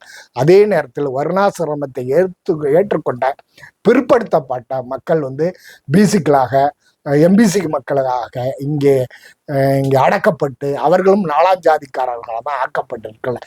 இந்த உண்மை தெரியாமல் இங்கு இருக்கின்ற ஆண்ட பரம்பரை என்கின்ற வாதங்களை பேசிக்கொண்டு தங்களுக்குள் ஒன்று சேர வேண்டிய பிற்படுத்தப்பட்ட தாழ்த்தப்பட்ட மக்களிடம் மிகப்பெரிய இடைவெளியை தொடர்ந்து ஏற்படுத்துகின்ற வேலையைத்தான் இன்றைக்கு இருக்கின்ற RSS மற்றும் உள்ள இந்து முன்னணி போன்ற அனைத்து அமைப்புகளும் இதைத்தான் செய்து கொள்கிறேன். இந்து முன்னணியெல்லாம் பிஜேபி அதாவது RSS வளர்த்தோட ஒரு கூறுகள் தான், அவங்களுடைய மற்ற கிளைகள் தான். இவர்கள் எல்லாம் தலைமை பீடம் என்பது நாக்பூர் தான். அது மட்டும் இல்லாமல் பல அரசியல் கட்சிகளை அவர்கள் உருவாக்கி தமிழகம் மூலம் இயங்க விட்டு கொண்டு இருக்கின்றார்கள் என்பதையும் நாம் கவனத்தில் கொள்ள வேண்டும். இதையெல்லாம் இந்த சுயமரியாதை இயக்க 100ஆண்டு விழாவில் நாம் எண்ணி பார்க்க வேண்டும். ஏனென்றால் நம்மளுடைய தொடக்கம் இதுதான். ஆனால் நாம் செல்ல வேண்டிய தூரம் மிக மிக வெகுவாக இருக்கின்றது. இன்னொரு செய்தி என்னவென்றால், ஐயா அவர்கள் இந்த இயக்கத்தை தொடங்கும் போது 7% பேர் தான் படித்தவர்களாக இருந்தார்கள். அந்த 7% யாராக இருந்தார்கள் என்றால் ஏற்கனவே சொன்ன மாதிரி பார்ப்பன மேல் ஜாதிக்காரர்களாக இருந்தார்கள். நம்மவர்கள் படித்தவர்களே இல்லை என்கின்ற நிலைதான் அன்றைக்கு இருந்தது.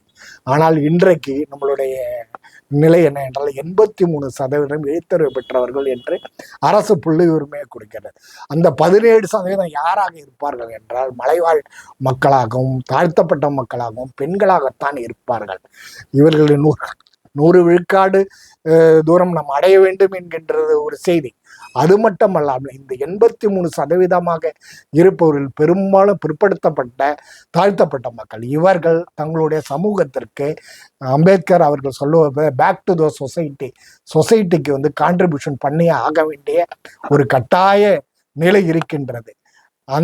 இதை இவர்கள் புறக்கணித்து விட்டு இந்த நுகர்வு கலாச்சாரம், ஏனென்றால் இன்றைக்கு இந்த முதலாளித்துவம் ஏற்படுத்துகின்ற நுகர்வு கலாச்சாரம் எல்லாம் தனக்காக வந்துவிட வேண்டும் என்கின்ற எண்ணத்தில் ஓடிக்கொண்டே இருக்கின்றார்கள். ஆனால் இது முழுக்க நாம் எல்லாம் யாருக்காக செய்து கொண்டிருக்கின்றோம் என்றால் இந்தியாவில் உள்ள இந்த 146 கோடி மக்களில் 126 கோடி மக்கள் இந்த ஒரு சில மேல்ஜாதிக்காரர்களாக இருக்கின்ற 20% மக்களுக்கு சொத்தை குவித்து கொடுப்பதற்காகத்தான் நாம் எல்லாம் ஓடிக்கொண்டு இருக்கின்றோம் என்பது புரிதல் இருந்தால்தான் இந்த அமைப்பு நமக்கு பயன்படாது.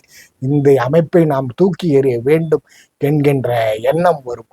அந்த எண்ணம் வருவதுதான் இந்த சுயமரியாதை இயக்க 100ஆண்டு விழாவில் நாம் எடுக்கின்ற சூளுரையாக இருக்கும் என்பதை இந்த நேரத்தில் தெரிவித்துக் கொள்கின்றேன். இப்ப இந்த சுயமரியாதை இயக்கத்தினுடைய 100 ஆண்டுகள் இல்லைங்க, இந்த இயக்கம் பெண்களின் மேம்பாட்டுக்காக பெண்களை ஒரு சிந்தனை வயப்படுத்துதல், அந்த முயற்சிகள் எல்லாம் எப்படி எல்லாம் சுயமரியாதை அதுதான். அவங்க என்ன முதல்ல 16 வயதுக்கு முன்னால் திருமணம் செய்யக்கூடாது என்கின்ற முதலாவது சுயமரியாதை மாநாடு வந்து 29 நடக்குது.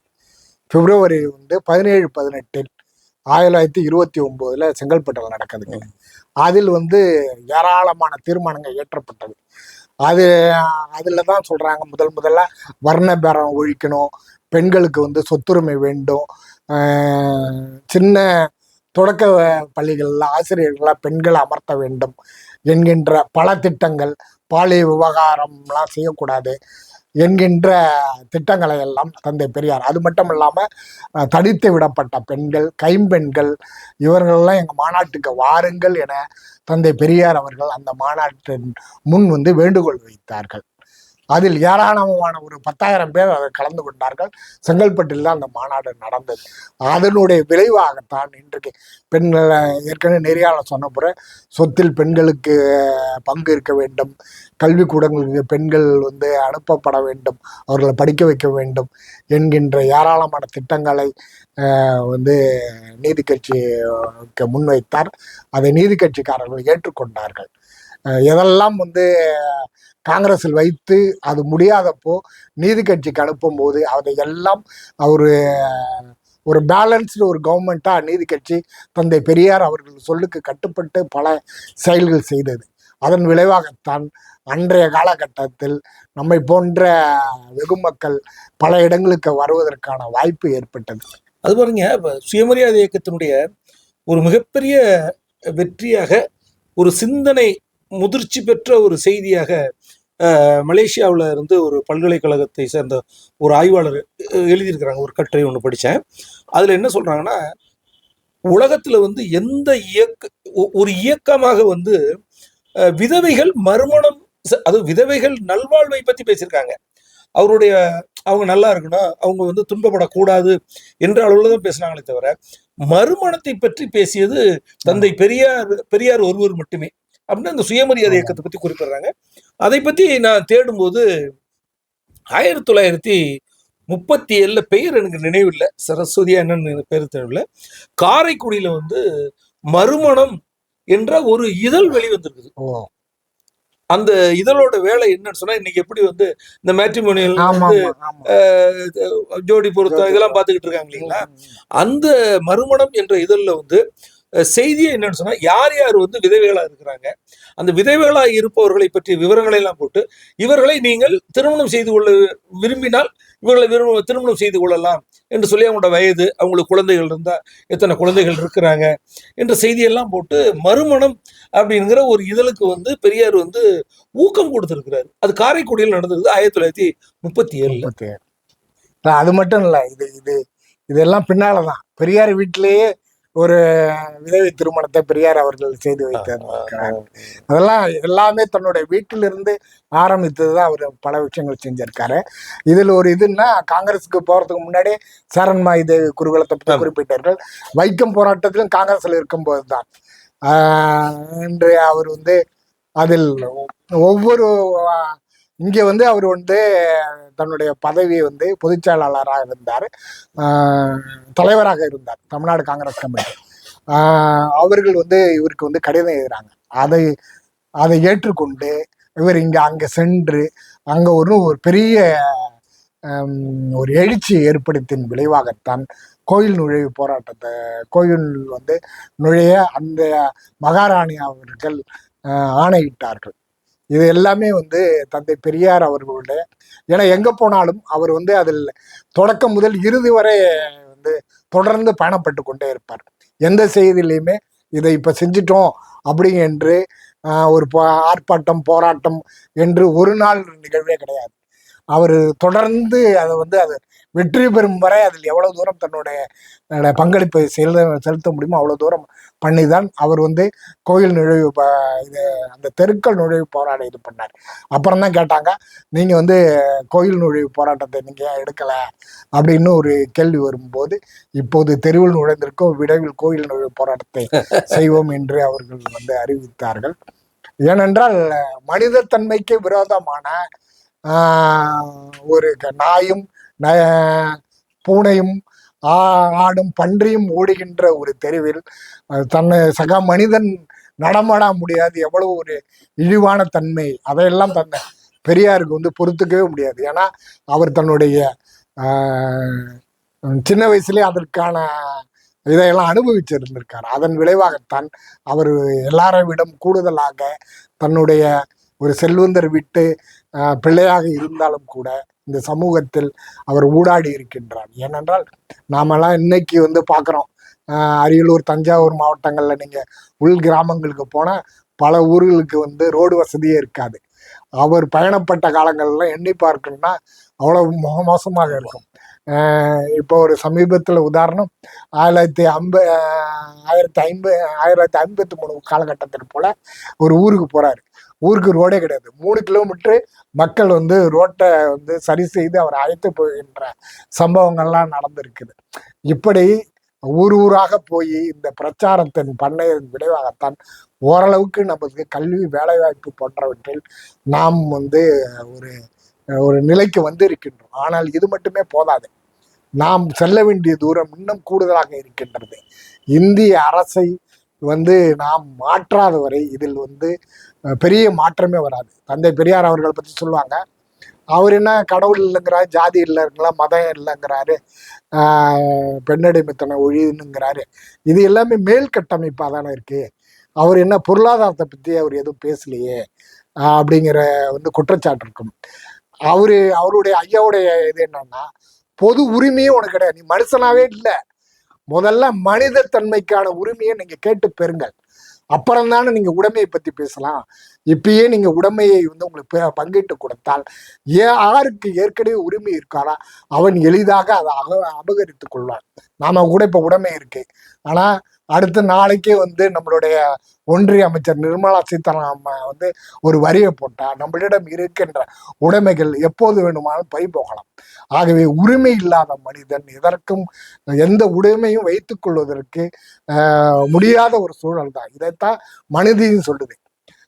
அவனுக்கு கல்வியை கொடுக்காத, எதை கொடுத்தாலும் கல்வியை கொடுக்காதங்கிறதான் மனுநீதி. அதன் விளைவாகத்தான் நாம் பல ஆண்டுகளாக கல்வி மறுக்கப்பட்ட ஒரு சமூகமாக இருந்தோம். இப்போதுதான் கடந்த 100 ஆண்டுகளில் ஓரளவுக்கு நமக்கு கல்வி கிடைத்திருக்கின்றது. அதை பின்தள்ளுகின்ற முயற்சி தான் இப்போது இருக்கின்ற. நீங்க பாத்தீங்கன்னா சமீபத்தில் நமக்கு தெரியும், ஏன் படிச்சா வந்து கஷ்டம், மாடு மேய்க்கலாம், அதுல வந்து அவ்வளோ லாபம் வருது, நீங்க மரம் ஏறலாம், மரத்தை வளர்க்கலாம், விவசாயம் பண்ணலாம், எதுவுமே இல்லாம கடலுக்கு போனா மீனை இது பண்ணிட்டு வரலாம் என்று நம்மை மடைமாற்றுகின்ற எவ்வளவு வேலையும். ஏனென்றால் படிப்பு வந்து நம்மளுடைய சமூகத்தில் மிகப்பெரிய சிரமம் தான்.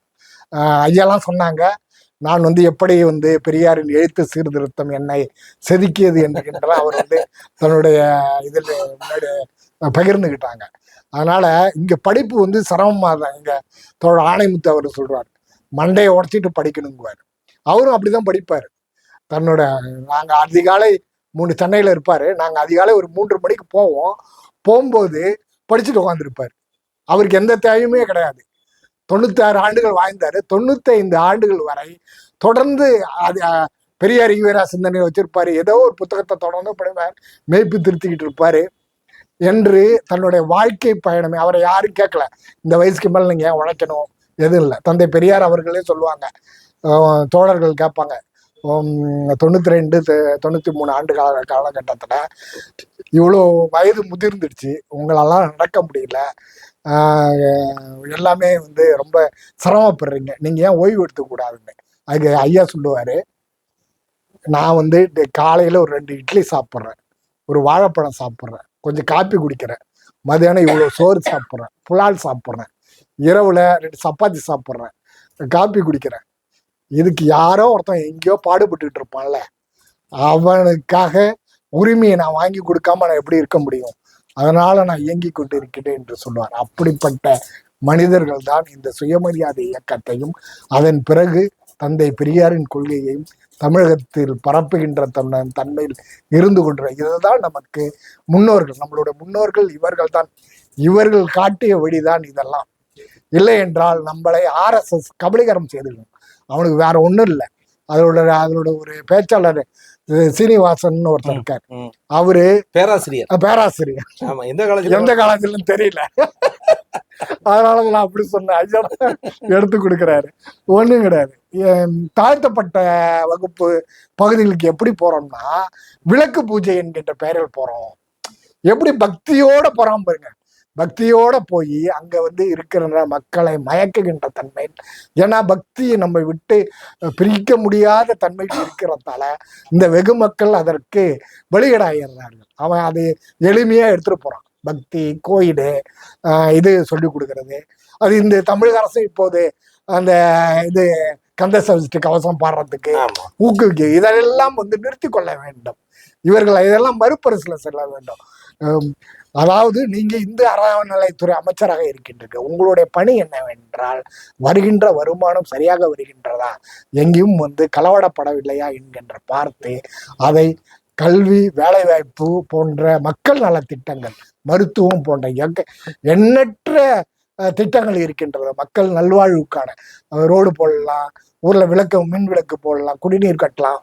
இப்படி எக்கச்சக்கமான மக்களின் வாழ்வாதாரத்துக்கு தேவையான திட்டங்கள் இருந்து கொண்டிருக்க. அதை இதெல்லாம் உங்களுடைய நிதியை அதை விட்டு மாணவர்களை மடையர்களாக்கின்ற இந்த திட்டங்களை எல்லாம் இந்த நூற்றாண்டு விழாவிலும் நீங்க செய்யக்கூடாது என்பது தமிழக அரசுக்கு தோழர் சேகர் பாகு அமைச்சர் அவர்களுக்கு வேண்டுகோளாக வைப்பதில் கடமைப்பட்டு இருக்கின்றோம்.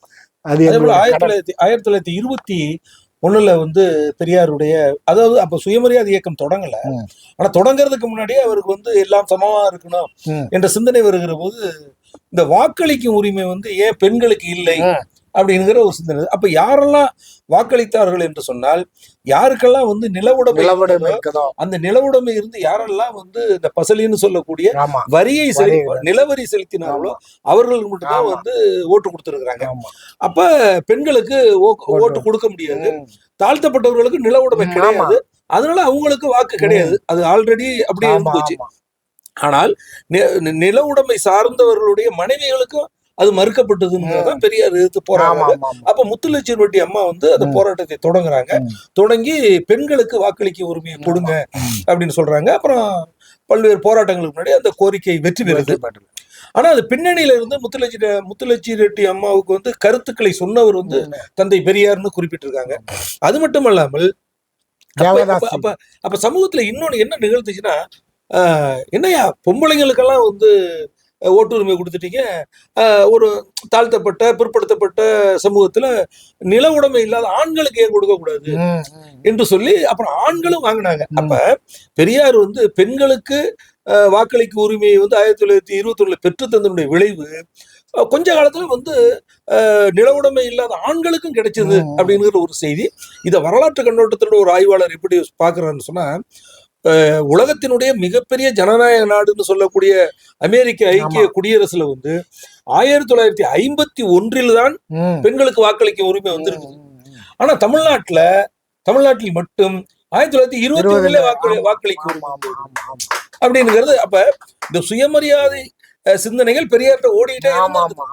அதே போல சுயமரியாதை இயக்கம் தொடங்குனதுக்கு பின்னாடி 1925 மன்னமந்தல் ஏவிசி காலேஜின் பக்கத்துல இருக்கக்கூடிய விளநகர் அப்படிங்கிற ஊர்ல தான் தேவதாசி ஒழிப்பு மாநாட்டை நம்ம மூலூர் ராமாமிர்தம் நடத்திருக்காங்க. அப்போ இந்த குறுக்கு பாதை கிடையாது, அது மெயின் லைன் மட்டும்தான், கால்லைன் இல்ல. கால்லைன் உருவாக்கப்படாத நேரம். அப்ப எப்படி தூங்கா நகரம்னு மதுரையை சொல்றோமோ, அப்ப 1920-25 மயிலாடுதுறை தூங்கா நகரமாக இருந்து கூடுதலா இருப்பு பாதைன்னு சொல்லிடுங்க.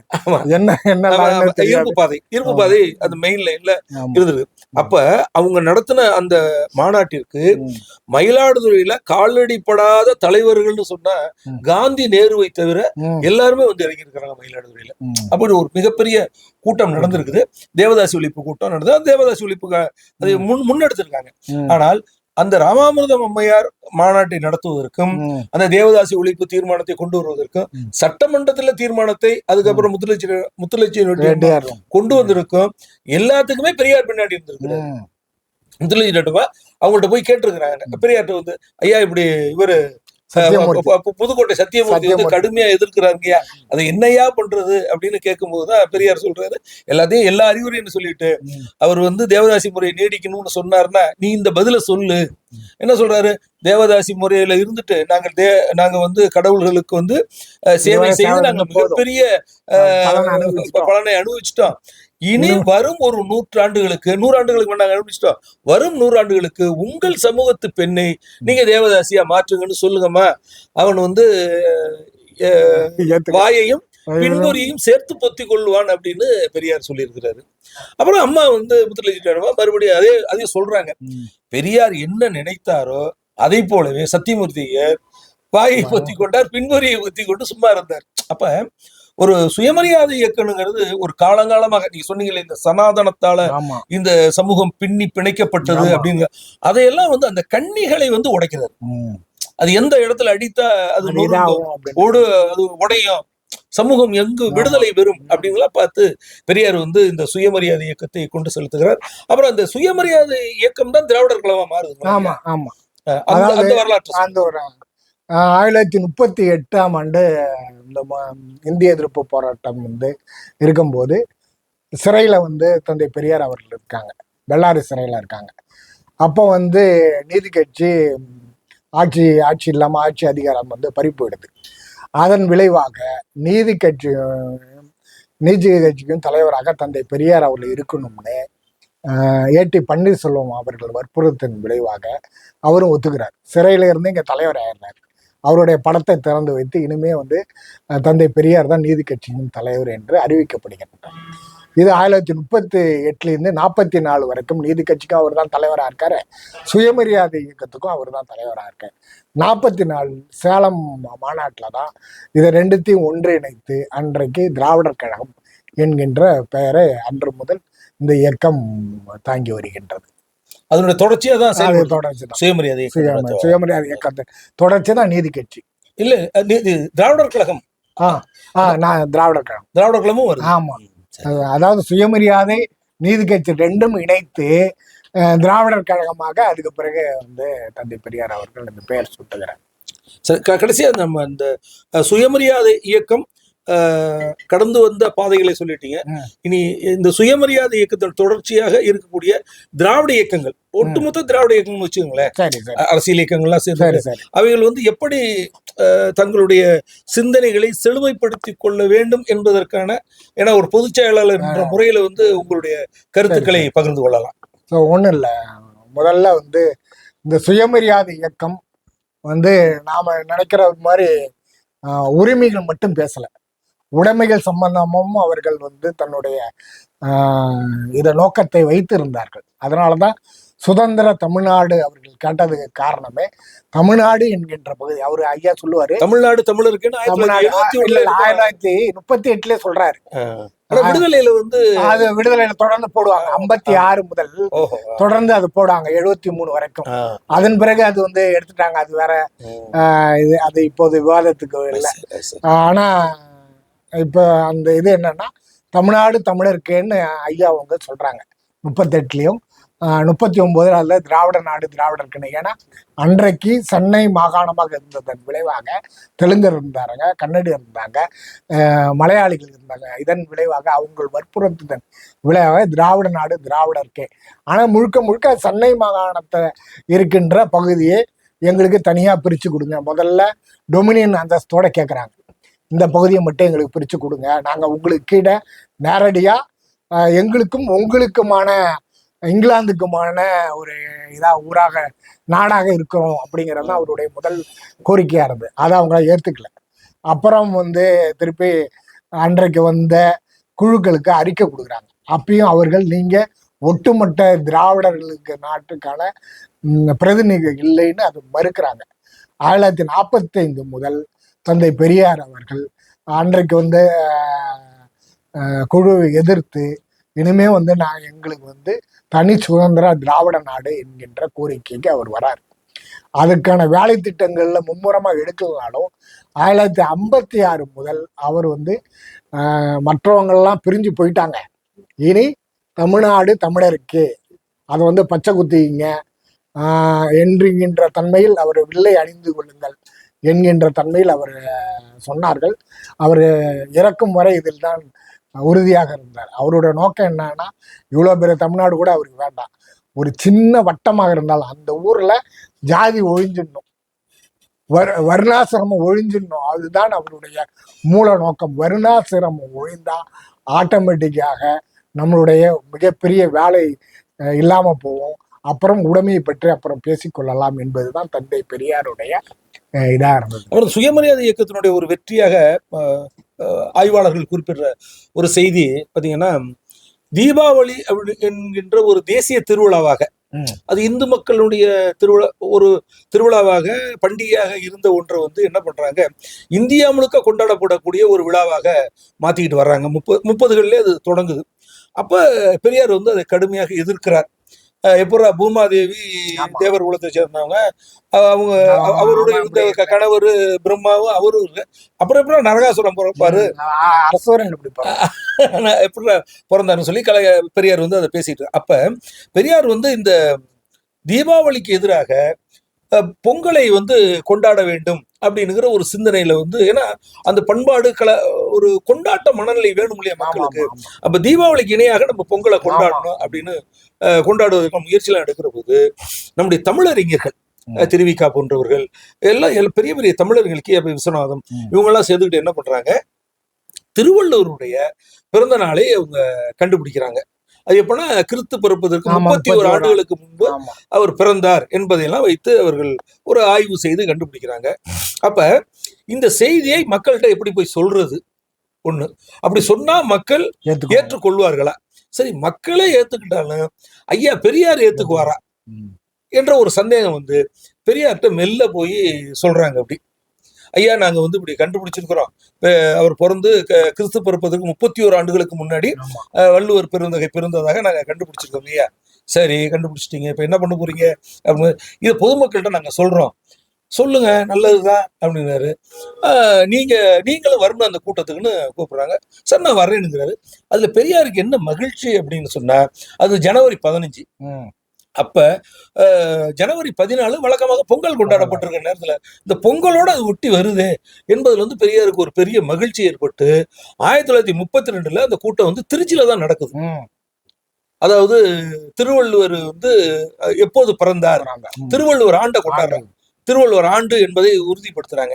அது பொங்கலோட வர்றதுல வந்து பெரியாருக்கு பெரும் மகிழ்ச்சி ஏற்பட்டு, பெரியார் வந்து தமிழறிஞர்கள் செஞ்ச காரியத்திலேயே ரொம்ப சிறப்பான காரியம் எதுதானுங்கிறாரு.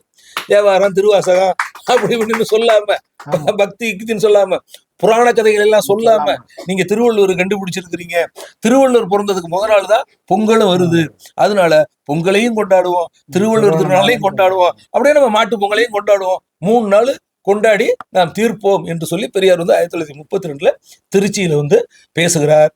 தமிழறிஞர்கள் முன்மொழிந்த அந்த திட்டத்தை, அந்த வேலை திட்டத்தை மக்கள்கிட்ட கொண்டு போய் சேர்க்கிற பொறுப்பை வந்து பெரியார்கிட்ட கொடுத்துருக்காங்க.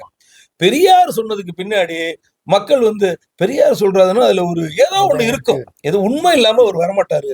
ஏன்னா தமிழறிஞர்களை பத்தி சொல்லும் போது என்ன சொல்லுவோம்னா, இவங்கெல்லாம் வந்து தாய்ப்பால் பைத்தியங்கள் அப்படின்னு சொல்லியிருக்கிறாரு.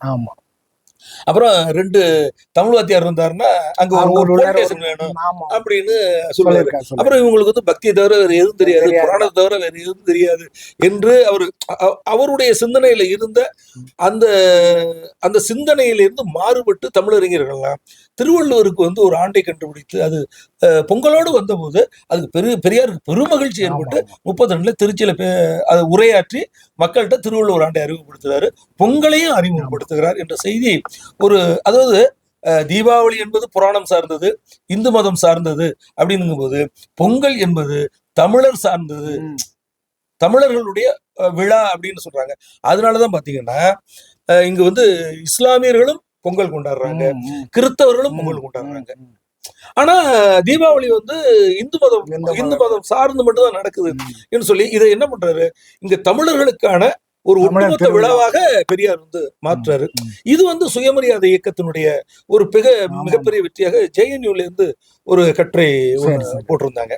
அது பெரியாருடைய அந்த சிந்தனை ஆற்றல். எப்படி வந்து அதாவது இன்னைக்கு வந்து மீடியா பெருகிருச்சு, இன்னைக்கு வந்து கல்வி அறிவு பெருகிருச்சு.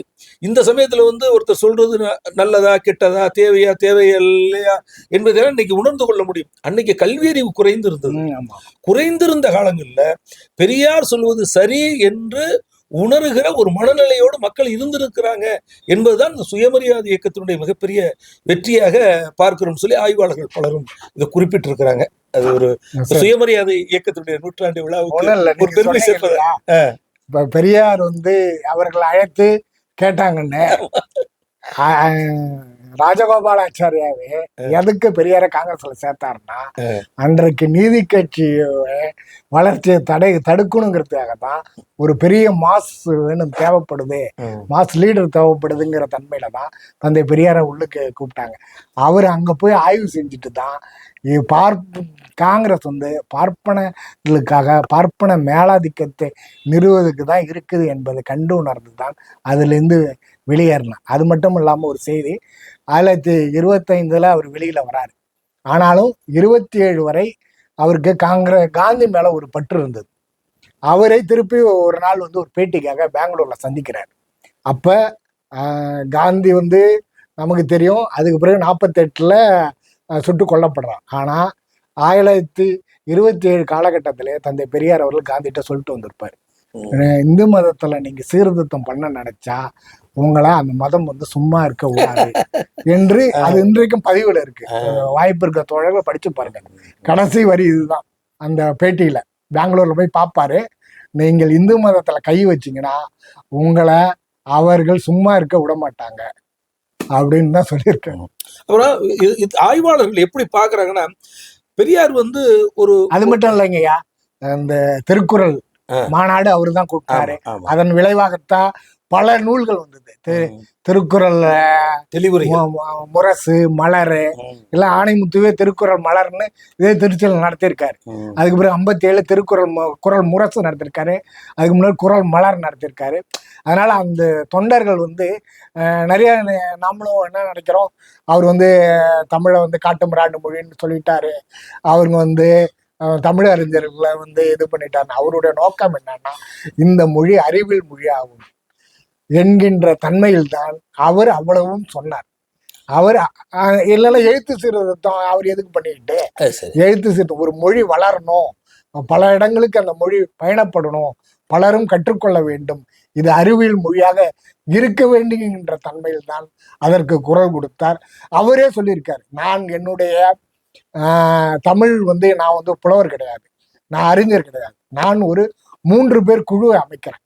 அதில் முதலாவதாக அவர் காலத்தில் இருந்த தமிழ் மறவர் பொன்னமலனார், அவர் தான் தமிழ் மறவருங்கிறவர், அவர் தலைமையில ஆணைமுத்து அவர்களையும் பொற்கோ அவர்கள் சென்னை பல்கலைக்கழக முன்னாள் துணைவேந்தர், இவங்க 2 பேருமே நான் அந்த குழுவில் உறுப்பினர்களாக இருக்கேன். அவங்க ஒரு அறிக்கை தயார் பண்ணி கொண்டு வந்து கொடுக்கட்டும், அதை நான் ஏற்றுக்கொள்கின்றேன் என்றுதான் அவர் வந்து சொன்னாரு. அதனால தந்தை பெரியார் அவர்கள் மொழி மேல அவருக்கு அவ்வளவு, மக்களை கூட தான் திட்டுறாரு, நீங்களாம் என் காட்டு மிராண்டிகளா இருக்கணும், அதெல்லாம் போது ஒரு பாசத்தா இந்த மக்கள் மேம்பாடு அடைய வேண்டும், வளர்ச்சி அடைய வேண்டுங்கின்ற தன்மையில் தான் அவர் இந்த மக்கள் மீது அவ்வளோ மக்கள் மீதும் மொழி மீதும் அவருக்கு இருந்த ஒரு மாறாத பற்றின் காரணமாகத்தான் அவர் அப்படியெல்லாம் பேசினார். அவருக்கு இருந்தது மானிட பற்று தான். அந்த மானிட பற்றின் காரணமாகத்தான் அவர் இவ்வளவு செயல்களும் செய்யறதுக்கு வாய்ப்பு ஏற்பட்டது என்பது டெல்லியில பேராசிரியராக இருந்து மறைந்த திராவிட இயக்க ஆய்வாளர் பாண்டியன் அப்படின்னு ஒரு பேராசிரியர், MS பாண்டியன், அவர் வந்து குறிப்பிடுறாரு, பெரியாரை பற்றி குறிப்பிடும்போது, சமூகத்துல ஏற்கனவே புழக்கத்துல இருந்த மக்களால எளிதில் கைவிட முடியாத பழக்க வழக்கங்கள், கெட்டிப்பட்டு போன பல்வேறு பழக்க வழக்கங்களை எல்லாம் பெரியார் எப்படி அடித்து நொறுக்கிறாரு. மக்கள் வந்து எதிர்ப்பு தெரிவிக்காம, சொல்லும் போது ஏன் எதிர்ப்பு தெரிவிக்காம இருந்தாங்க, அப்புறம் பெரியார் சிந்தனையை வந்து எப்படி அவங்க மெல்ல மெல்ல ஏற்றுக்கொண்டார்கள் அப்படின்னு சொல்லும்போது அதுக்கு ஒரு சூத்திரமா சொல்றாரு. இது வந்து உலகத்துல வந்து எல்லா இடங்களிலுமே டிக்டேட்டர் ஃபார்மேட் தான் இருந்தது. ஒரு சீர்திருத்தவாதி இதை செய்யுங்கள் அப்படின்னா செய்யணும், இதை செய்யக்கூடாது அப்படின்னா செய்யக்கூடாது அப்படின்னு தான் எல்லா இடத்துலையும் சொன்னாங்க. அதனால வந்து அவர் சர்வாதிகாரமாக சொன்னபோது ஏற்றுக்கொண்டவர்கள் அவருடைய சர்வாதிகாரம் செல்வாக்கு இழந்த போது எல்லோரும் என்ன பண்ணாங்க, அந்த முறைக்கு வந்துட்டாங்க. மறுபடியும் அவர் சொன்ன செய்திக்கு எதிராகவே மக்கள் கிளம்பி வந்து பழமையை மீண்டும் கைப்பற்றி கொண்டார்கள். ஆனா பெரியார்கிட்ட மட்டும் ஏன் இந்த நெகிழ்வுத்தன்மை எப்படி வந்துச்சுன்னு தெரியலன்னு சொல்லும்போது அவர் சொல்லுகிறாரு, பெரியார் ஒருத்தர் தான் உலக சமூக சீர்திருத்தவாதிகள் இல்ல குறிப்பிடத்தக்கவராக இருக்கிறாரு. ஏன்னு சொன்னா பெரியார் ஒருத்தர் தான். நான் சொல்றேன்னு எதையும் நம்பாத, நான் சொல்றதுல இருக்கிற நல்லதையும் கெட்டதையும் ஆராய்ச்சி பார்த்து, நல்லதா இருந்தா உன் அறிவுக்கு பட்டு நான் நல்லதா இருந்தா ஏத்துக்க, கெட்டதா இருந்தா கைவிட்டு என்ற ஒரு சிந்தனையை மக்கள்கிட்ட விதைத்து விட்டு தான் தன்னுடைய கருத்தை சொன்னார் பெரியார். அதனாலதான் பெரியார் தான் வாழுங்காலத்திலேயே ஒரு சமூக மாற்றத்தையும் சமூக முன்னேற்றத்தையும் கண்டுவிட்டு செத்தார். உலக புரட்சியாளர்கள், உலக சமூக சீர்திருத்தவாதிகள்ல அவங்க சொல்லுவாங்க, அவங்க சொல்லிட்டு செத்ததுக்கு முன்னாடி 50 ஆண்டுகள் அந்த மறுமலர்ச்சி சமூகத்துல ஏற்படும். ஆனா பெரியார் காலத்துல அப்படி கிடையாது.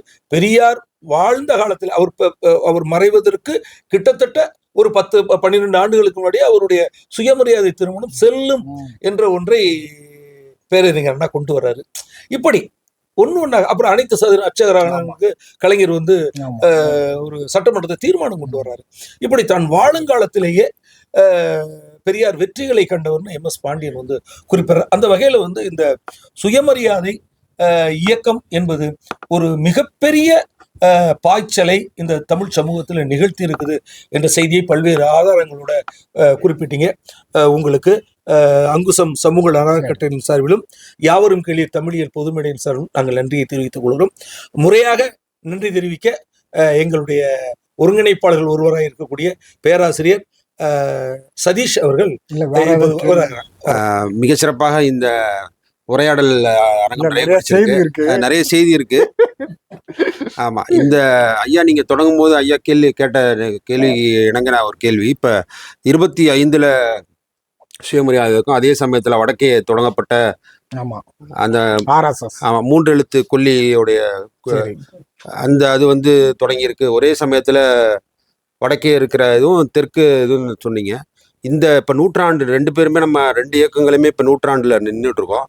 இதுல வீழ்ச்சியாக இப்ப இது எது வெற்றி நம்ம பார்க்கணும்? இப்ப இந்த வீழ்ச்சியை நோக்கி போகுதா இது? இப்ப இதோடைய விளைச்சல் என்னவா இருந்திருக்கு? ஒண்ணும் இல்லை, அதான் ஏற்கனவே சொன்ன மாதிரிதான் அவர்களுடைய வளர்ச்சிங்கிறது அந்த நீரோட்டத்துல ஓடுற மாதிரிதான். மேட்டூர் அணையை திறந்து விட்டா அவங்க எவ்வளவு தூரம் போக முடியுமோ அவ்வளவு தூரம் போக முடியும். நம்மளுடைய இது மேட்டூர் அணையை திறந்து விட்டு நம்மளை உள்ளார போட்டு திருப்பியும் அணைக்குள்ளார போற எப்படி போக முடியுமோங்கிற ஒரு இதில் தான் நம்மளோட வேலை திட்டம் இருக்கு. ஏனென்றால் இந்த சமூகம் வந்து ஆணாதிக்க சமூகம், தனி உடைமை சமூகம், முதலாளித்துவ சமூகம். நேற்றைய மன்னராட்சி நில உடைமையா இருந்தது. அவர்களுக்கு எல்லாமே இந்த தத்துவங்கள் தேவைப்படுது. இன்னைக்கும் மோடிக்கு தேவைப்படுது. மற்ற எல்லா மாநிலங்களிலும் இருக்கின்ற தமிழகம் உட்பட அவர்கள் எல்லாருக்குமே இந்த ஆட்சி அமைப்பை கட்டி காக்கின்ற தேவை இருக்குது. இந்த ஆட்சி அமைப்பு முறை முழுக்க பார்ப்பனர்களால், பார்ப்பனர்களுக்காக, பார்ப்பனர்களுடைய எல்லா நலன்களுக்காக உருவாக்கப்பட்டது தான். இதில் நம்மளுடைய சூத்திரர் நலன், இதுதான் பார்ப்பன வெற்றி. பார்ப்பனர்கள் ஒன்றும் இல்லை, 1% பேரா இருக்கிறவங்கள்ட்ட 60% சொத்து இன்னைக்கு போய் சேருது. இன்னைக்கு ஆக்சுவம் அறிக்கை நீங்க 2023 நீங்களே பல இதுல பார்க்கலாம். யூடியூப்ல ஒருத்தர் ஆங்கிலேயர் ஒருத்தர் பேசியிருப்பாரு, இந்திய பாராளுமன்றத்துல, வெளிநாட்டுல ஒரு பாராளுமன்றத்துல பேசியிருப்பாரு. அவர் 50% இருக்கின்ற மக்கள்கிட்ட 3% இருக்கின்ற சொத்துக்கள் தான். இவர்கள் யாராக இருக்கின்றார்கள் அதையும் நம்ம பார்க்கணும்ல. 50-3 அப்படிங்கிறது இல்லை, அந்த 50% இருக்கின்ற நம்மை ஒத்த வெகு மக்களாக இருக்கின்ற பிற்படுத்தப்பட்ட தாழ்த்தப்பட்ட மக்கள் தான். 2008 எப்போ போபர்ஸ் அறிக்கை நீங்க பார்த்தாலும் தெரியலாம். போபர்ஸ் அந்த பத்திரிகை வருது இல்லையா, உலகத்தின் தலை சிறந்த பணக்காரர்கள், இந்தியாவில் தலை சிறந்த பணக்கார இவங்க போப்ஸ் 50 பணக்காரர்கள் பட்டியலிட்டா அதுல 47 பேரு மேல்ஜாதி பார்ப்பன பணிய தாகூர் ஜாய் தான். 2-3 பேர் தான். ஒன்று அந்த சன் டிவி, இன்னொன்று HCL, மற்றது இன்னொரு ஒரு முஸ்லீம். இவ்வளவுதான் மற்ற சமூகம் இது எப்படி இது திட்டமிட்டு இப்படி எப்படி அமைக்க முடியும்? இதுக்கெல்லாமே அதோடைய சமூக வரலாறு இருக்கு. அவர்கள் தங்களுடைய ஆட்சி அதிகாரத்தை இன்னைக்கும் நீங்க தமிழ்நாட்டில் 2 வகுப்பு தான். ஒன்று பார்ப்பன என்ன சூத்திரர்கள். ஆனால் வடநாட்டை எடுத்துக்கிட்டா 4 வகுப்பு உண்டு. பார்ப்பனர், சத்திரியர், வைசியர், சூத்திரர். அவன்கிட்டலாம் சத்திரியர் இங்கே சொல்லிட்டு இருக்காங்களா சத்திரியர்னு, இவன்ட்டெல்லாம் 1 ஏக்கர் கூட இருக்காது. இன்னும் இல்லைன்னா அன்றாடம் காட்சியாக இருப்பான். ஆனால் பேர் வந்து சத்திரியருங்குவான். நாங்கள் தான் தமிழ்நாட்டில் மிகப்பெரிய எண்ணிக்கையில் இருப்பான் எங்குவான். ஆனால் அதை பற்றி அப்புறம் நான் சொல்கிறேன். இப்படிலாம் இருக்கும். சத்திரியர்னே இங்கே கிடையாது. ஏன்னா அவனே வந்து எழுதியிருக்கான், இந்த சட்டப்படியே நீங்களாம் சத்திரியர் கிடையாது அப்படின்னா. அப்புறம் எப்படி நாங்கள் போட்டுக்கலாம்னா, நீ வேணா போட்டுக்க. அதாவது இங்கே இதில் சொல்லுவாங்கல்ல, டாக்டர் பட்டம் கொடுக்குறேன்னு பல பேர் இருக்கா, டாக்டரே இல்லாமல் டாக்டர் பட்டம் கொடுக்குற. அதே மாதிரி நீ வேணா போட்டுக்க, ஆனால் உனக்கான சத்திரிய உரிமை இல்லை. சத்திரியர்கள்னா அங்கே 1000 ஏக்கர் 500 ஏக்கர் இருக்கிறவங்க அன்னைக்கும் இருக்காங்க. அப்படிப்பட்டவங்க அவங்க தான் அங்கே வந்து சத்திரியர்கள். வைசியர்கள்லாம் அவ்வளவும் வந்து தொழில் செய்கிறவர்கள் இவர்கள் தான் இந்தியாவை ஆட்டி படைக்கிறார்கள். இவர்கள் எண்ணிக்கை வந்து அதிகபட்சம் 15% தான். இவர்கள் தான் இவர்கள் வைக்கிறது தான் இந்தியா. அதனால் இவர்கள் எக்கச்சக்கமாக கோடிக்கணக்கான ரூபாய்கள் கொட்டி கொண்டு இருக்கிறார். நீங்கள்லாம் நம்மளோட தோழர்களுடைய அமைப்பிலேருந்து ஒரு புத்தகம் போட்டுறாங்க, தமிழ்நாட்டில் RSS ஊடுருவது எப்படின்னு அவங்க ஒரு புத்தகம் போட்டிருக்காங்க. அதில் முழுக்க எப்படி அவங்கெல்லாம் இந்த விளக்கு பூஜை உட்பட எப்படிலாம் இந்த மக்கள்கிட்ட உள்ளார போகலாம், அவர்கள் போகாத இடங்களுக்கு கூட உள்ளார போகிறாங்க. இந்து முன்னணியின் பேரில் இந்த இதில் வந்து விவேகானந்தர் மண்டபத்தை உருவாக்குறது. நீங்கள் வந்து இப்போ கடந்த ஒரு 15 ஆண்டுகளுக்கு முன்னாடி முஸ்லீம்கள் இங்கே வந்து ரொம்ப அராஜகம் பண்ணுறாங்க அப்படி இப்படிங்கிற பேச்செல்லாம் வராது. இப்போ நம்ம பக்கத்துலேயே வந்து பேருந்து பயணத்தில், ரயில் பயணத்தில் பார்க்குறவங்கள்ட்ட இந்த பேச்சு அதிகமாக வருது. அவங்கெல்லாம் வந்துட்டாங்க, அவங்கெல்லாம் சுரண்டிட்டாங்க, நம்ம ஊரில் இது பண்ணிட்டாங்க அப்படி இப்படிங்கிற பேச்சு தொடர்ந்து ஊட்டப்பட்டு கொண்டு இருக்கின்றது. ஒவ்வொரு அலுவலகத்திலையும் அந்த சிந்தனை, RSS சிந்தனை வெகுவாக ஊட்டப்படுறது. இதெல்லாம் வந்து பெரியாருடைய, மார்க்ஸுடைய, அம்பேத்கருடைய சிந்தனை பின்னடைவுக்கு வந்து கொண்டு இருக்கிறது என்பதுதான் நமக்கு மிகப்பெரிய அறைகூலாக இருக்கு. நம்ம கூட யாரும் வந்து சேர்றது கிடையாது. ஆனால் அவர்களுக்கு பல ஆயிரக்கணக்கான பேர்கள் தொண்டர்களாக இருக்கிறார்கள், தொடர்ந்து இயங்கிக் கொண்டு இருக்கின்றனர். அதற்காக விவேகானந்தா கேந்திரா போன்ற நிறுவனங்கள் ஏற்படுத்தப்பட்டு தமிழ்நாடு முழுவதும் பரப்பப்படுகிறது. நாம இங்க உட்காந்துக்கிட்டு இன்னைக்கு இதை பத்தி பேசுறோம். நம்ம மாதிரி எத்தனை பேர் இதை பத்தி பேசுவாங்கன்னா விரல் விட்டு எண்ணக்கூட, இதெல்லாம் ஒன்றும் பெருசா போவாது. அவன் ஒவ்வொரு நாளும் அவன்கிட்ட இருக்கிற பத்திரிகை 40 பத்திரிகை இருக்கு, தொலைக்காட்சிகள். நீங்க எல்லா தொலைக்காட்சியும் எடுத்துக்கங்க, ராமாயணத்தை இது பண்றான், தந்தை பெரியார் அவர் என்ன சொல்லிக்கிட்டே இருக்கலாம். தந்தை பெரியார் 1922 ராமாயணத்தையும் மனிதனையும் கொளுத்தணும்னுவார். ஏன்னா ராமன் தான் வந்து சூத்திரம் வந்து சம்புவன் வந்து இது பண்ணிட்டான், தவம் இருந்துட்டான். அதனாலதான் உன் ஆட்சியில என் புள்ள வந்து செத்து போச்சு, முதல்ல எவன் பார்த்து வெட்டி சாயிங்கன்றான். இந்த கட்டமைப்பெல்லாம் உருவாக்கப்பட்ட விளைவாகத்தான் தந்தை பெரியார் ராமாயணத்தை இப்ப கடைசி வரைக்கும் அதை பத்தி பேசியிருப்பார், மனுநீதியை எரிக்கணும்னு சொல்றாரு. இதெல்லாம் வந்து அதோடைய ஒட்டுதான். அதனால்தான் அவர்கள் கை ஓங்கி இருக்கிறது உண்மைதான். ஆனால் நாம் படித்து இருக்கிறோம், நாம் அறிவு பெற்று இருக்கிறோம். அதன் விளைவாக ஒன்றும் கிடையாது. இங்கேருந்து போய் இங்கிலாந்துல படிச்சுட்டு இந்தியாவுக்கு வந்த ஆளுங்க தான் இந்தியாவின் சுதந்திர போராட்டத்தை முன்னிருந்து நடத்துறான். அதே தான் அவன் ஏற்படுத்தியது அவனுக்கே புதைகுழி ஆகும். அதில் எவ்வளவு தூரம் நாம் விழித்து கொள்கின்றோம் என்பதுதான் நமக்குள்ள மிகப்பெரிய சவால். ஏனென்றால் இன்றைக்கு இருக்கின்ற நுகர்வு கலாச்சாரம் நம்மளுடைய மாணவர்களையும் இருக்கின்ற மக்களையும் படாதுபாடு படுத்துது. இந்த செல்போன் வந்து இது வந்து ஒரு அறிவு சாதனமாக நாம் பயன்படுறோம். எப்படி ஒரு கத்திங்கிற மாதிரி தான். கத்தி வந்து அது ஆக்கப்பூர்வமாக பயன்படும், அழிவுக்கு பயன்படும். அதே மாதிரி தான் இந்த செல்லுங்கிறதும் எல்லா ஆக்கப்பூர்வம் நாம் ஒருங்கிணைந்தது. இது வந்து பெருசாக நம்ம போஸ்ட் அடித்து இந்த கூட்டம் ஏற்பாடு பண்ணமே எனக்கு தெரியல. ஒரு வாட்ஸ்அப்பில் இருக்கிற தகவலை வைத்து தான் நாம் எல்லாம் கூடி இருக்கின்றோம். இதெல்லாம் வாட்ஸ்அப்பில் யூடியூப் மூலமாக தான் பரவுகின்றது. ஆனால் இதே நேரத்தில் நம்மை விட லட்சக்கணக்கான மடங்குகள் நமக்கு வேண்டாத தேவையற்ற செய்திகள் இந்த மக்கள் மனதில் பரப்பப்படுகின்றது. அது விளையாட்டாவோ ஏதோ எல்லா வகையிலும் நாம் வந்து அந்த சூழலுக்கு அகப்பட்டு இருக்கின்றோம். இதைகளுக்கெல்லாம் மாற்றாக மார்க்சியத்தையும் பெரியாரையும் நம்மளோட வாழ்வியலாக, ஏன்னா நம்மளோட வாழ்வியல் என்ன நினைக்கிறோம், எதை வேணாலும் சம்பாதிக்கலாம், சம்பாரிச்சு யாரையாவது அடிச்சு பிடிச்சி கொண்டு வந்து உலையில போடு அப்படிங்கிற இது ஊட்டப்படுகிறது. நான் என்னுடைய கட்டுரையில இப்போ சமீபத்தில் ஒரு கட்டுரை இருப்பேன், நாம் உண்டு நம் வேலை உண்டு என்றுதான், இதுதான் சிறந்த பண்பாடுன்னு நமக்கு ஊட்டப்படுது. ஆனால் நாம் இன்று அனுபவிக்கின்ற பல உரிமைகளுக்கு காரணம் தந்தை பெரியாரும் மேதை அம்பேத்கரும் ஆணைமுத்து போன்றவர்கள் இருந்ததின் காரணமாகத்தான் நாம் ஓரளவுக்கு சுவாசிக்க முடிகிறது. அந்த சுவாசத்தை நாம் இழந்து விடக்கூடாது. நாம் அடுத்த கட்டமாக இந்த சமூகத்திற்கு ஏதாவது செய்ய வேண்டும். தந்தை பெரியார் அவர்கள் சொல்லுவார்கள், உங்களால முடிஞ்சதை செய்யுங்குவாரு. அதை நாம் ஒவ்வொருவரும் பின்பற்றுவதுதான் இந்த சுயமரியாதை இயக்கத்தின் நூற்றாண்டில் நாம் ஓரளவுக்கு வளர்ந்திருக்கின்றோம். ஆனால் அதை இழுக்கின்ற வேலைகளைத்தான் எல்லா அமைப்புகளையும் சார்ந்தவர்களிடம் அரசு இருக்கு. இன்றைக்கு எல்லா அமைப்பிலும் நம்ம அமைப்பு நாம நினைச்சிட்டு இருக்கோம் நம்ம அமைப்புல இல்லைன்னு.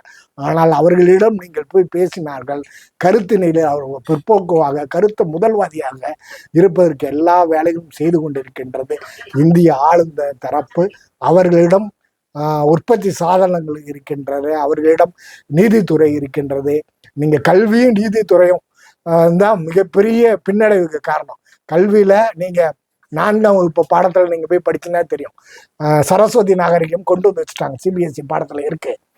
அப்புறம் நீதிமன்றங்கள்ல வர தீர்ப்புகள்லாம் நீங்க பார்த்தீங்கன்னா முழுக்க அது கொலிஜியம் என்கின்ற பெயரால் அது எல்லாமே பார்ப்பன மயமாக்கப்பட்டதுதான். நம்மளுடைய நீதிபதி ஒருத்தவங்க 2 பேர் வருவாங்க, அவங்க சொல்லிட்டு உச்சநீதிமன்ற நீதிபதி கவாய் மிகப்பெரிய வருத்தத்தை தெரிவிச்சிருக்காங்க. ஆமா, அதனால இதெல்லாம் அவர் மீது இந்திய வரலாற்றுல ஒரு மிகப்பெரிய கருப்பு நாளாக அவர் மீது செருப்பு வீசப்பட்டிருக்கு. ஆமா, செருப்பு அது ஒட்டுமொத்த இந்தியாவுக்கு வீசப்பட்டிருக்கு. அவர் இந்திய அரசியல் சட்டத்துக்கு எதிரான தீர்ப்பு கொடுத்துட போறதில்ல.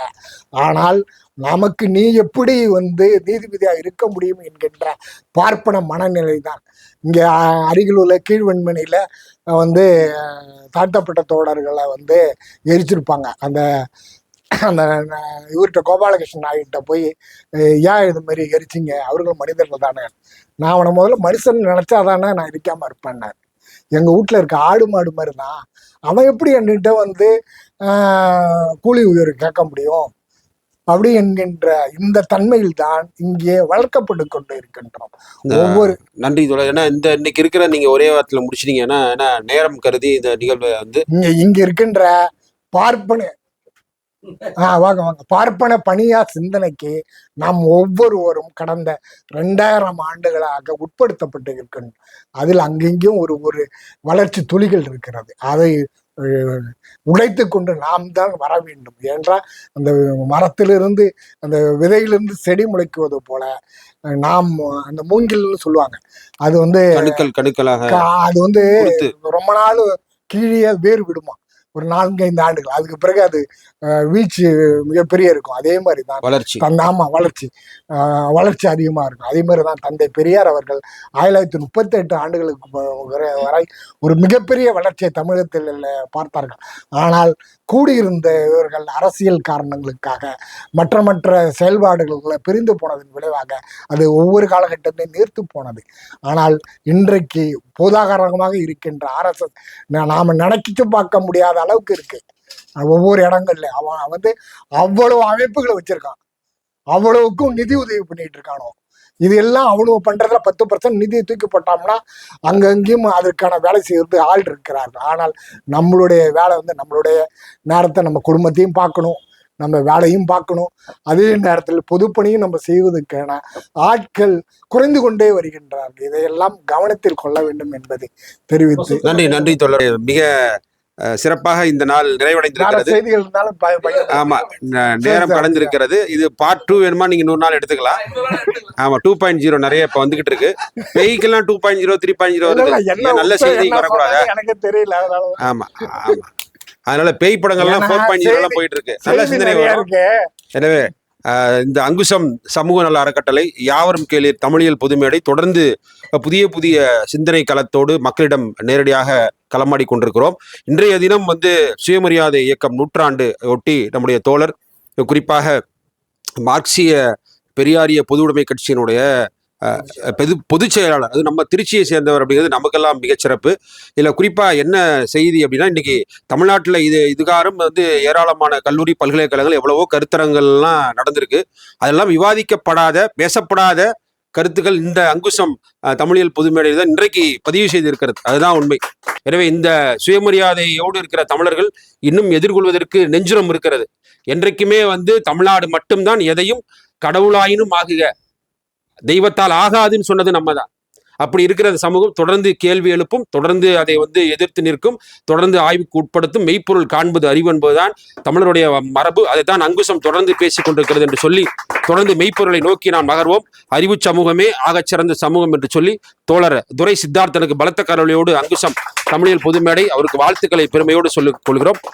பங்கேற்ற அத்துணை தோழர்களுக்கும், அண்ணன் பேராசிரியர் நல்லமுத்து அண்ணன் வந்திருக்கிறார், குறிப்பாக சாக்ரட்டிஸ் ஐயா வந்திருக்கார், ஐயா அவர்களுக்கும், வழக்கம் போல எங்களுடைய நெருங்கிய பள்ளிக்கால தோழர் என்னுடைய நண்பர் அன்பழகனாரும் இங்கே இருக்கிறார். இல்ல அந்த அளவுக்கு ஐயாவோடு நாங்க பாலிய சிநேகிதனாகவும் இருக்கக்கூடிய அறிவில் பாலிய சிநேகிதனவர் தம்பி வசீர் சென்னையிலிருந்து வந்திருக்கிறான். உள்ளிட்ட அத்தனை பேருக்கும், பெரியார் ஈவரா கல்லூரி மாணவி உங்களுக்கும் என்னுடைய அன்பான வாழ்த்துக்களை சொல்லி, தோழருடைய 1.0 2.0 உங்களுக்கும் வாழ்த்துக்களை சொல்லி, பங்கேற்ற அத்தனை பேருக்கும், குறிப்பாக இது ஐயா சொன்னார் தொடங்கும் போது நீங்க பேசுங்க, ஐயா இந்த விளையாட்டுக்கு நான் சரிப்பட்டு வர மாட்டேன், ஏன்னா உங்களுக்கு இருக்கிற நூற்றாண்டு பின்னணி இருக்கு, நீங்கள் ஜேஎன்யூலே போய் களமாடிட்டு வந்த புலி, அதனால இங்கே நீங்கள் தான் பாய வேண்டும் என்று நான் பதுங்கி இருந்து நான் பார்த்துக் கொள்கிறேன் என்று நான் ஒதுங்கி இருந்து அதை ரசித்தேன். எனவே ஐயா அவர்களுக்கு நன்றி சொல்லி அனைவருக்கும் நன்றி பாராட்டி விடைபெறுகிறோம். நன்றி, வணக்கம்.